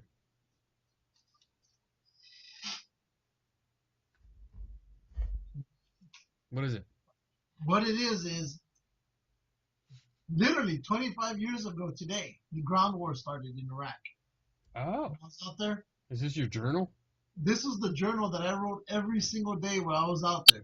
Damn. So it's like 6 months of the only time in my life that's documented. All in here. So, did you read through it? I've been trying, I read through it and there's some points that I laugh at. Yeah. Right? Because I make references to my ex-wife in here sometimes. Yeah. But when I rewrite it, I'm going to basically copy it, except I'm just not adding those parts of the X. Okay. So my oldest daughter wants it, but I'm not going to give it to her until I kick off. Yeah. But. So that's like what, like 2-3 years? Yeah, maybe. You never know. She could be tomorrow. But, oh, man. All right. Yeah, I'm reading in here just the part when the ground war starts tomorrow. And I'm literally writing in here as rockets and artillery are going off all around me and around me. Damn. Like, what was it? 9:57 p.m. on the 26th of February. And that battle lasted all the way through to the next morning. So, there you go. Oh, my goodness. So. Oh. Wow. But yeah, it's cool having Tom on here. He's cool. He's such a nice guy. Yeah, he is. Such a nice guy. I got to find out where his shop is, and I'm going to go get some pizza. I will, I got to find out where exactly he is, because I might pass him this weekend. Because I talked to our friend Matt Haas from Paranormal Talk Radio. I talked to him, and we've been working on a project, sporadically about the Xbox Kinect and ghost hunters that use it because they think they're getting something. They're not. And we set up because we want to do some more footage and shoot some video of us talking about it and going through it. And he's got a investigation ghost hunt this weekend, and I happen to be free, so I'm going to actually go up and meet him for the first time. Cool. And hang out. And we're going to hang out for a couple hours, and I told him I want to make fun of him as he's doing his ghost hunt. I'm like, what are you doing that for? What are you doing that for? So we're going to shoot some footage. And then what else? Got some bullet points here. Do it. Stan Lee, did you see the report that he had one problem with his cameo in Deadpool? I've been wanting to read that, but I can't get to it. It's funny. His one problem was that his scene wasn't long enough. He wanted to spend more time in the strip club. That's exactly what he said.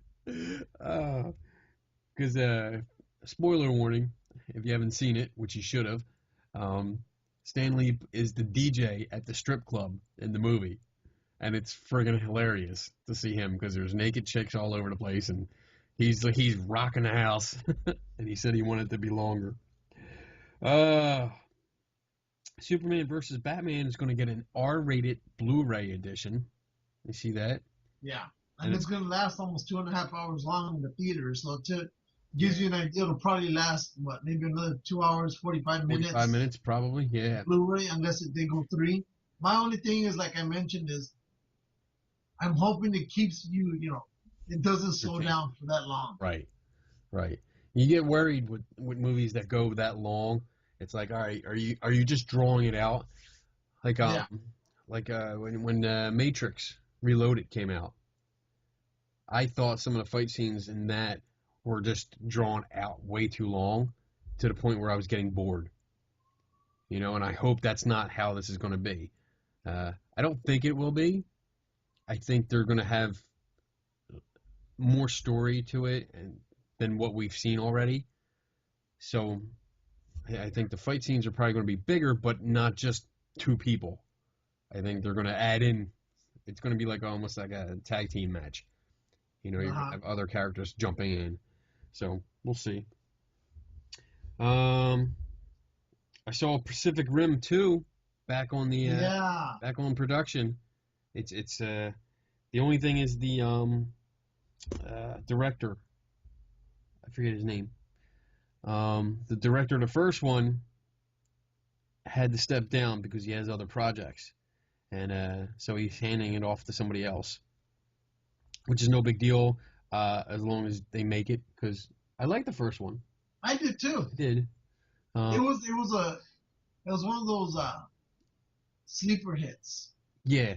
It was a throwback to the old like Godzilla kind of movies. You got to see a big friggin' robots fight big friggin' monsters.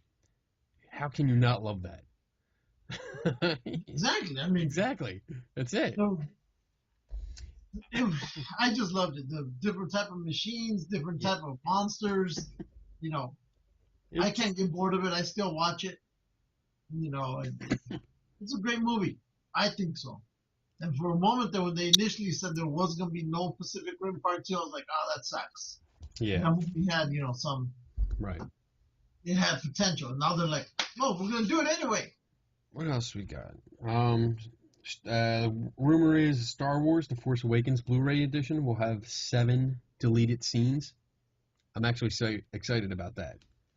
Yeah, I was like, oh, I wonder what it could be. Because I've read some stuff. I've seen some videos where they discuss scenes that were dropped, and that were probably most likely cut because of time, to get the movie time down to a more within the range that they want it. But the deleted scenes actually help the story along. So I'm excited to see what is included, to see how hopefully that character Maz, the new Yoda, she gets more screen time. I hope, because I thought that was an interesting character. Yeah. I see one of our arguments. I don't want to get into this yet. Let me before I bring that one up. There was a science story that I wanted to bring up and talk. All right. I posted the link. You probably didn't read it. But scientists have found a new way to store data. And I saw that. It's pretty cool for two reasons. One, because of what it can do, how much it can hold, and two, the description that they put up. I'm going to read it here. Coined as the Superman memory crystal. As the glass memory, because it's actually like, instead of having a hard drive, it's actually a piece of glass. The glass memory has been compared to the memory crystals used in the Superman films. The data is recorded via self-assembled nanostructures created in fused quartz. It's called eternal 5D storage. And this shit, it looks like it's pretty much a quartz coin, and it's about the size of a $50. That's how big it is, and pretty much how thick it is. But what they do is they use a special laser, and they record in 5 dimensions. So you have the regular 3 dimensions: left, right, up, down, front, back. Right? Up, down, front, back, left. Yeah. And then you also get polarity and I think the size of the etching. So it's 5 different things that determine the data points. But pretty much, here's the big thing. This silver or $50 sized piece of quartz can hold 360 terabytes of information. 360 terabytes. That's freaking phenomenal. Yeah.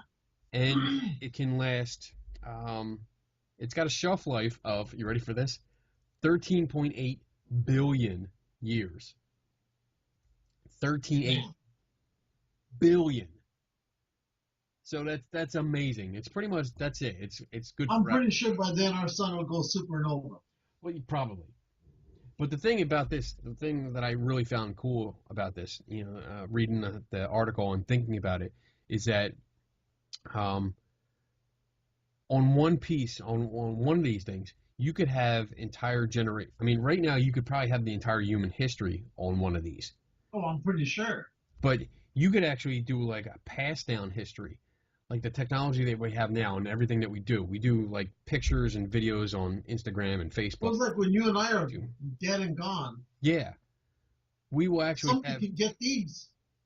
Yeah, we can actually pass these down. We can document our history now, have it all on these, and instead of passing on like a family photo album, you pass this along, and they're going to have full video and audio and pictures and documents, and then the next generation can add on their time, and then the next generation add on their time, and you'll be able to look back hundreds of years.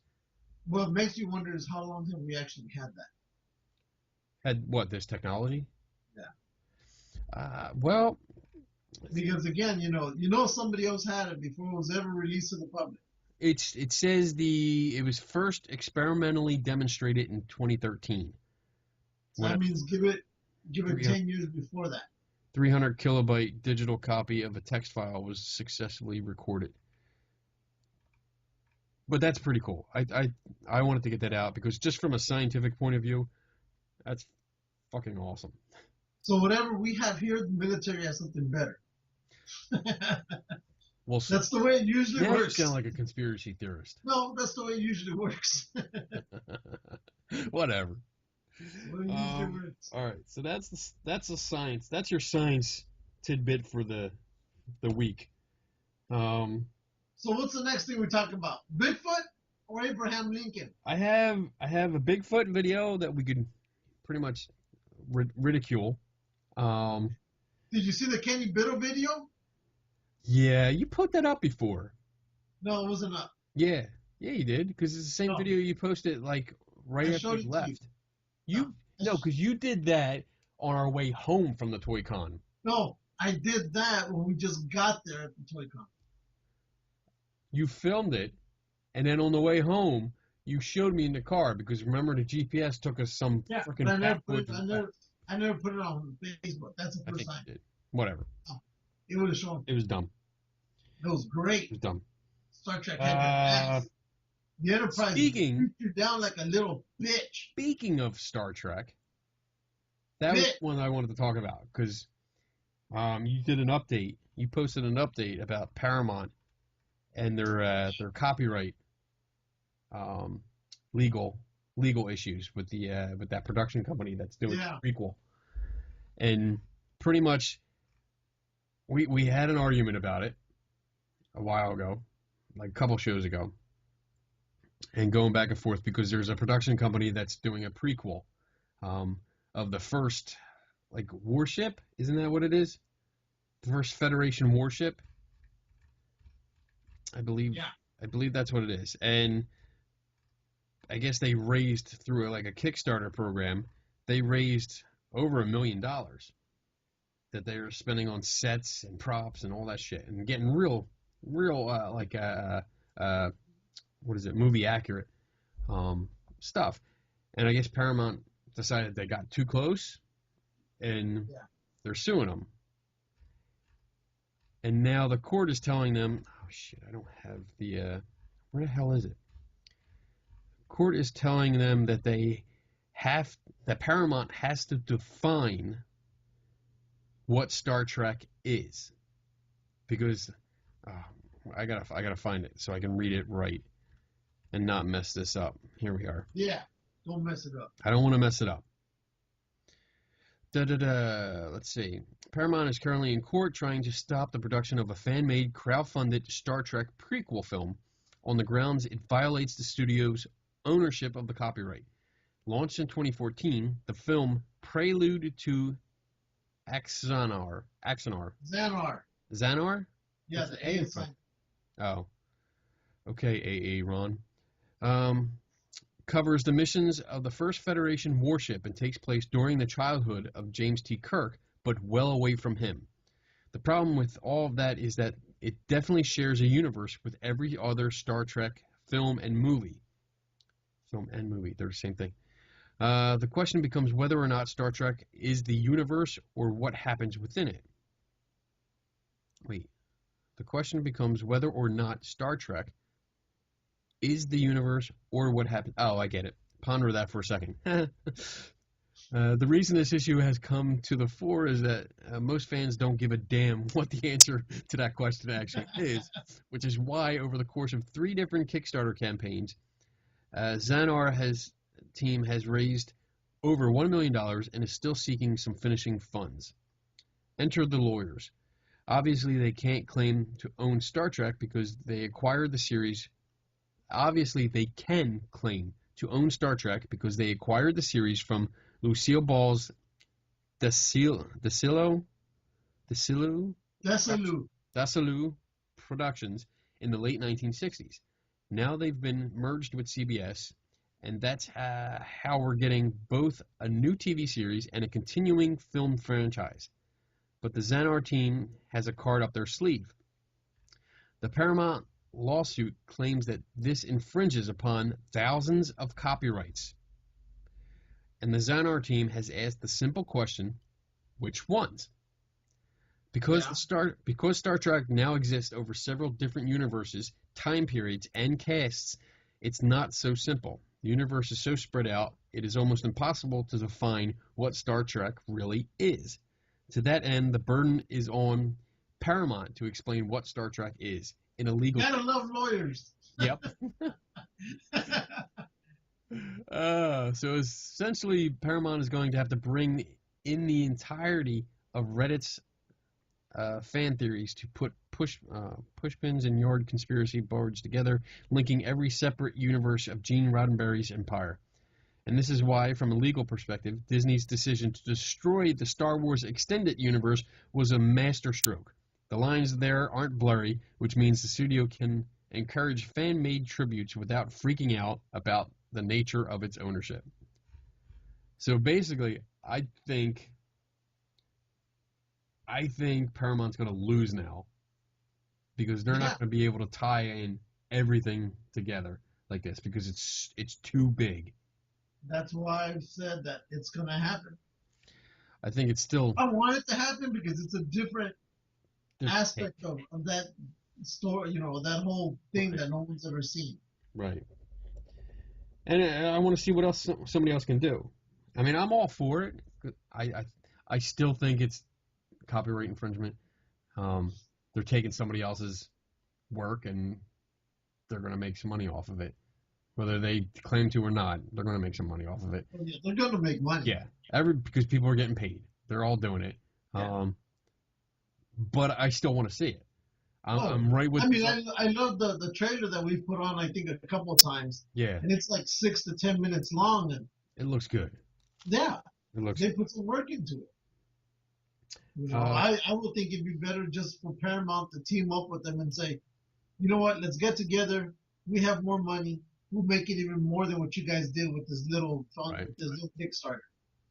So, I mean, what they did was amazing with the funds that they did have. Yeah, yeah. So I can only imagine what Paramount can do with it. Right. I think Paramount's going to lose, and this movie's going to be made anyway. So yeah, we'll see. What else we got? We got your Murphy Ranch is scheduled for demolition. Yeah, that's kind of sad. It's the same thing that I've always been saying. That this thing just tends to love to just knock out historical locations. Yeah. There's that's why I say I love the East Coast, because wherever you go, you can just look at a house, even though it's still being used. That house has been there for close to 100 years. Right. Here you can't find that. And the ones that you do find, they're set up as little museums, but that's it. Yeah. Yeah. But that location.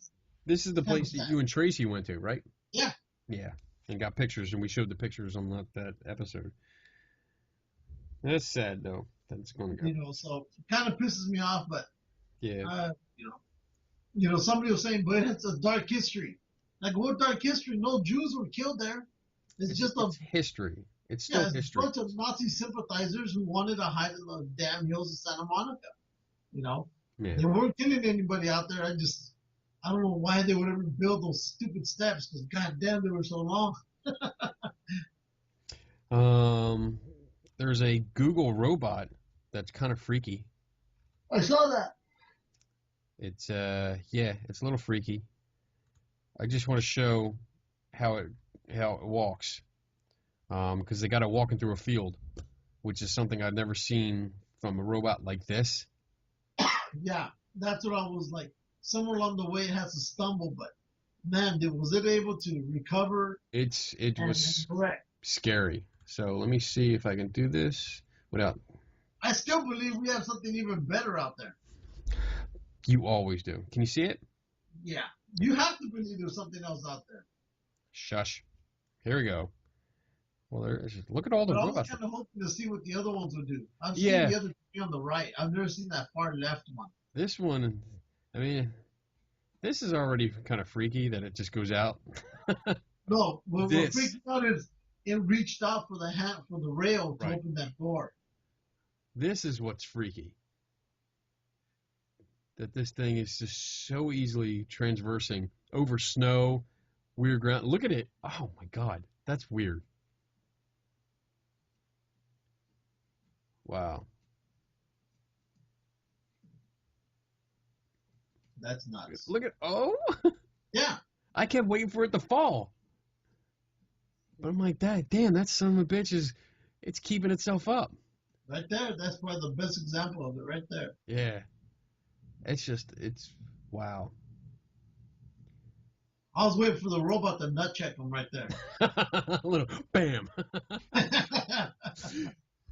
It's really, really cool. I mean, it's stacking boxes, which is not really a big deal. And then they start screwing. This was the big deal for me. Yeah. It just comes back, and it's like, whatever. This part right there, that's what got me more. I was like, okay, he knows it's not there. And he tracked it. He was able to track this stupid thing. Yeah.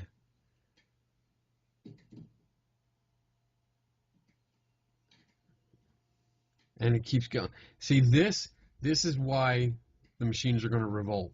Because of assholes like this that keeps knocking the box out of his hands. And the robots are going to be like, you know what? I'm going to kill you now. And even this is pretty cool. That it, when it does fall over, it's weird how it gets up. It's like it's ready to kick somebody's ass. Yeah, that's scary. And there you go. Hits the handle again. That's the freakiest part to me. Yeah. That it knows it has to press on that to open that door. Yeah. Not bad. Not bad. It's cool, but it's scary at the same time. They're gonna take over.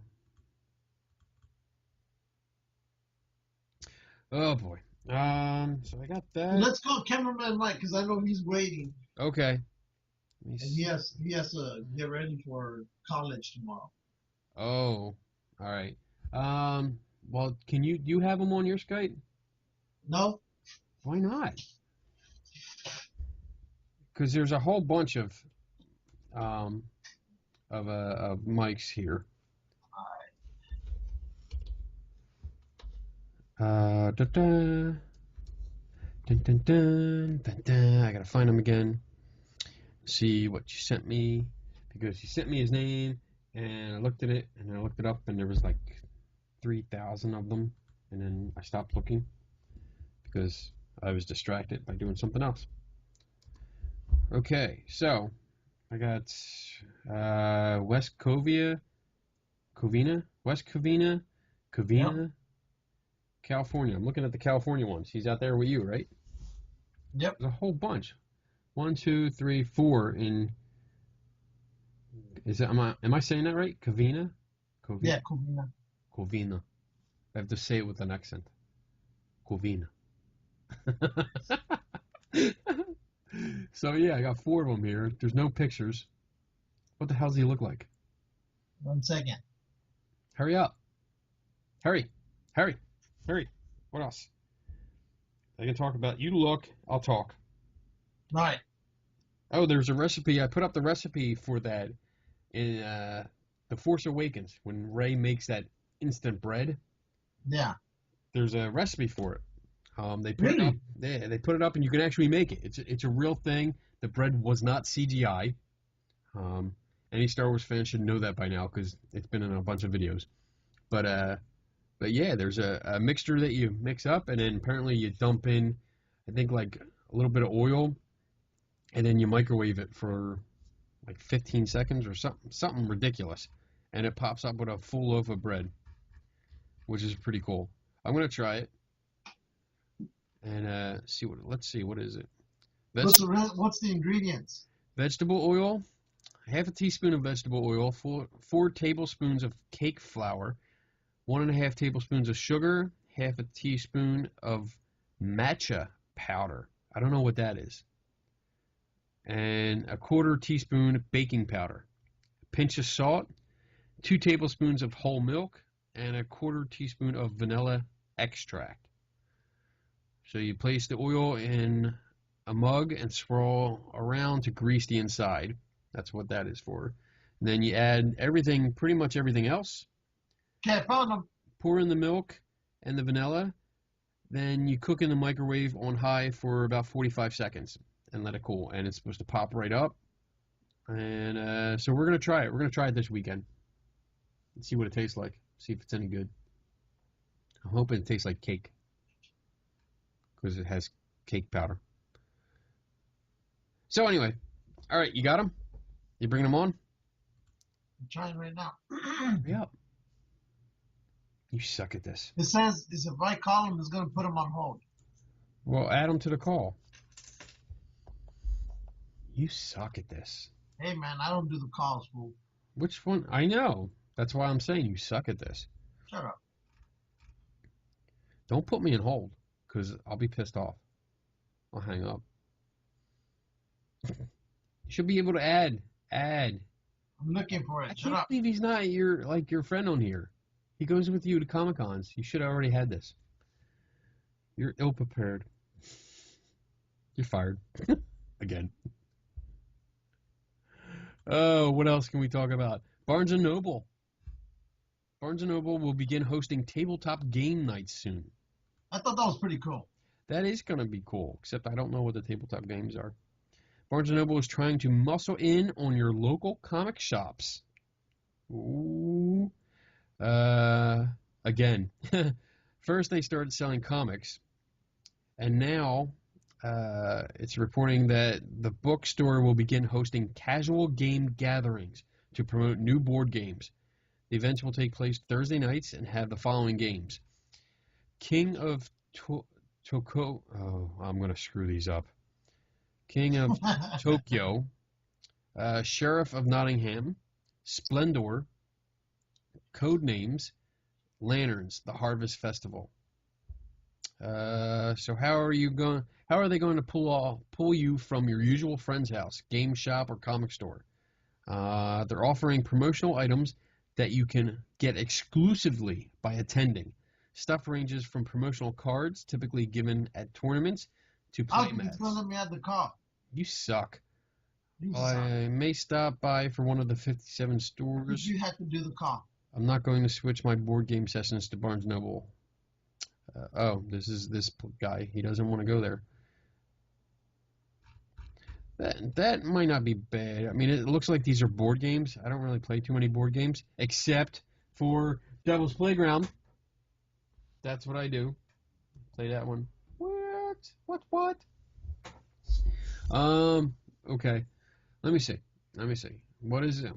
Which one did you pick? All right.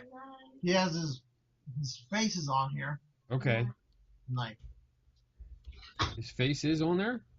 Yeah. It's kind of like squinching his bottom lip. On the right side of his face is like a red background or something.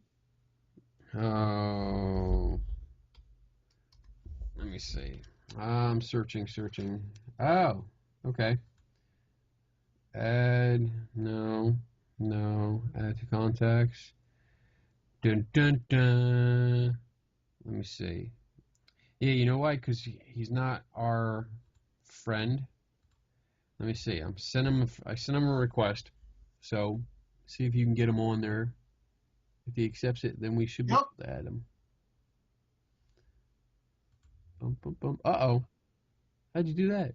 I don't know. We have no idea how we did it. That's a weird picture, dude.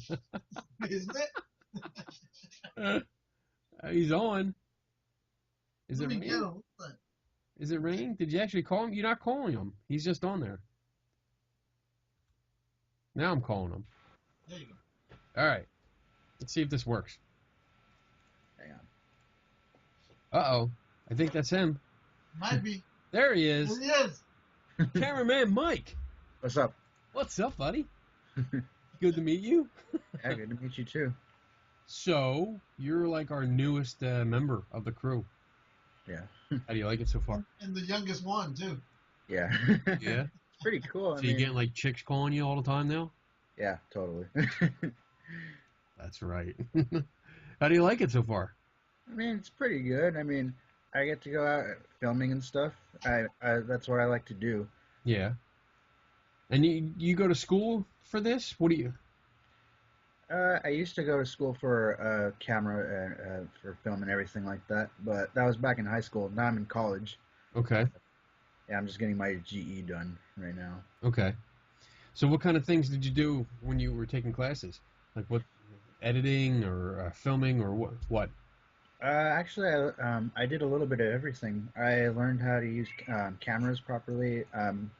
Began learning how to use editing programs such as Final Cut Pro. I also learned how to broadcast like an actual news station. That's what my high school specialized in. Oh. Into news broadcasting. It's pretty cool. Did you have like a... Right now he's trying to get on in the entertainment with the film crew right now. So Sweet. Sweet. So when are you going to start editing our videos? I don't know. Whenever you guys want to give me the footage. Well, damn it, Lou. There you go. Stop sending me footage. Send it to him. you're the one who pieces it all together. So Yeah, I don't know what I'm doing. And I got one more program on my computer. I still haven't figured it out yet. So once I do that, I think we'll be good. Cool. Cool. Are you excited that you get in all these Comic-Cons? Do you like comics and stuff like that? Yeah, I actually still got quite a few I still haven't read yet that I picked up back in September. yeah.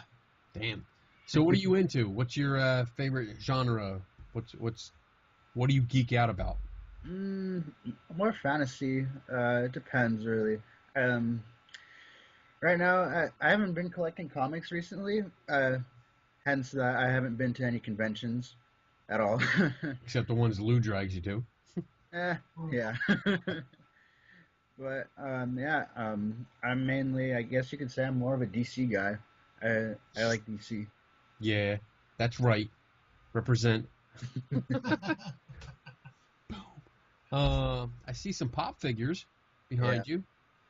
This one I got back at Kamikaze last year. This was the Stan Lee one.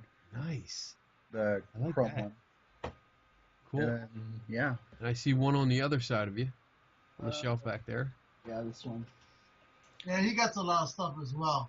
Yeah, this one I got from Kamikaze as well, I think.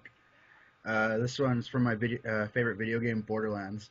This is Mad Moxie. It's a really fun game. Hey, you got a paintball helmet back there? Yeah. Damn.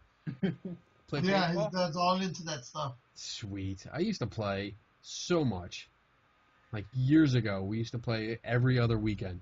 And we actually would take on, there used to be an abandoned mental hospital.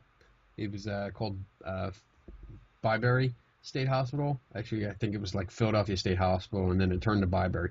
But a bunch of buildings. We used to go back there every 2 weeks, and sometimes we played the Philadelphia SWAT team. Oh, I think that you showed me those buildings. Yeah, they whooped our ass. But always had a good time. Now I'm just too old to play that. I get hurt too easy. What else you got back there? I see a shelf back there. Is there a Darth Vader up there? Is that like a bank or a clock? Yeah, right up here? Yeah, up that side. What's that? This is actually a Darth Vader piggy bank. I had this for like ever. Nice. I need to replace the batteries. Every time you put a coin in, it plays the song The Imperial March. Nice. Oh, his lightsaber's a little bent. Yeah, like I said before, I've had this for like ages. That's that problem. What's up there now? I see something lighting up. What's that? Lighting up. Where? Or is that a mirror or something? What's almost right where your hand is? Right next to Darth Vader, the other side. Keep going. Stop. Yeah, behind that. Oh, okay. Yeah. Oh, it's the glossy finish. It was the shelf was like moving. That's cool. What the hell is that? You don't know? He still hasn't seen that movie. What is it? The Nightmare Before Christmas. Oh no. Yeah, I still haven't seen that. I have no desire. See? Mike's disgusted with you. Whatever. I'm disgusted with you every frickin' day. I don't care. You do care. That's why you call me every day. Whatever, because we got to talk about the show. Tell me you love me. Yeah. Whatever. Oh. What else do you collect? Tell us about yourself, Mike. Mainly video games, comic books, whatever I can get my hands on. Yeah. Anything's good for me right now. What is? Anything is pretty good for me right now. Oh, sweet. Sweet. What do you got, Lou? You got any questions for him? Come on. No, because I already asked him a lot of questions. You're supposed to do it on the show. Yeah. He knows. Mike, when are you going to get in front of the camera? Because Lou just sucks at interviewing people. Well, this weekend I might be going. Actually, I am going to Las Vegas. I mean, not Las Vegas. The Los Angeles Comic Book and Science Fiction Convention. The one I tell you about that we do every month. Sweet. Yeah. I'm supposed to go and meet the original actress for Supergirl and get Lou an autograph from him as well. I think I'm also going to try to get an interview with her as well, if I can. Awesome. Now, original actor, what do you mean? Which one? Like, You know how like there were older shows back from like maybe like the 90s back then? Yeah. Yeah, apparently there was an older Supergirl show from back then. Oh. So he's talking about the movie that came out with what's her name back in 1980. Is that what you're talking about? Yeah, Supergirl. Yeah. Here, I think I have her name on here. Oh crap. I'm trying to remember too. Because she was comic book and sci-fi. 1984. Helen Slater. Yeah. Yeah. I think it is. Yeah, that's her. Yeah. Yeah, that's who. I'll see if I can try to get an interview with her. Awesome. She was just on the new Supergirl series. Was she? She was. Yeah, she played the mother of the Danvers girls. So you have Kara, and then her sister. Shit. But yeah. Oh. Helen Slater played the mom, and Dean Cain played the father. So that was a cool twist. I like that. Because Helen Slater, she was cute. It was a shame. Supergirl movie was just horrible. It wasn't her fault, but the story and the writing just was so bad. But yeah, that'd be cool if you can get an interview with her, because that's awesome. Superman all the way. He's gonna try. Gonna try. There is no try. You just do it. Because it's all on him this weekend. He's gonna hit what, 2 or 3 shows? Wow. Yeah. I'll see if I can try to go to Frankenstein's as well. I was looking at how much Stan Lee was charging for the autograph for this thing. $100. Yeah. Yeah. It's ridiculous, man. For a scribble. Yeah, for a scribble. That's the highest I've ever seen his signature was on a blank cover for a Spider-Man comic. He just drew a stick figure Spider-Man, and it had his autograph on it, and that was like worth $2,000 at Kamikaze. Damn. Yeah, I remember that. That's because he doesn't draw. Yeah. Well, more because of the drawing that he did on there, even though it's a stick figure. That's why it went up so high. Damn. That's. I mean, it's cool to get autographs sometimes, but I cannot justify paying that much money. No. For something that's I don't want to say it's worthless, but it's worthless. You know, it really doesn't do anything because there's going to be so many of them. Yeah. No, I don't really see the point anymore. That's why I'm not like this year. We have Wizard World. That's usually the big one in Philly, and I don't think I'm going because it's too much to get in. First of all, how much are they charging? It's I think just Saturday is like $50 or $55 to get in. Okay. That's just to get in for me. Is that like a one-day thing or? Well, you can get a 4-day pass. It's usually about $100. Yeah, for 4 days. But yeah, Saturday is the biggest day, and I think that's like 50 or 55. Thursday when it starts, I think it's only 35 to get in. That's still kind of high for a Thursday night because it's not all day Thursday. Yeah. So I've been trying to focus more on the smaller cons, which are only like $10, $20, $25 to get in, and it's much better because I usually focus on the Artist Alley and the vendors and stuff like that. I don't really go for the big actors because you can't get interviews with them.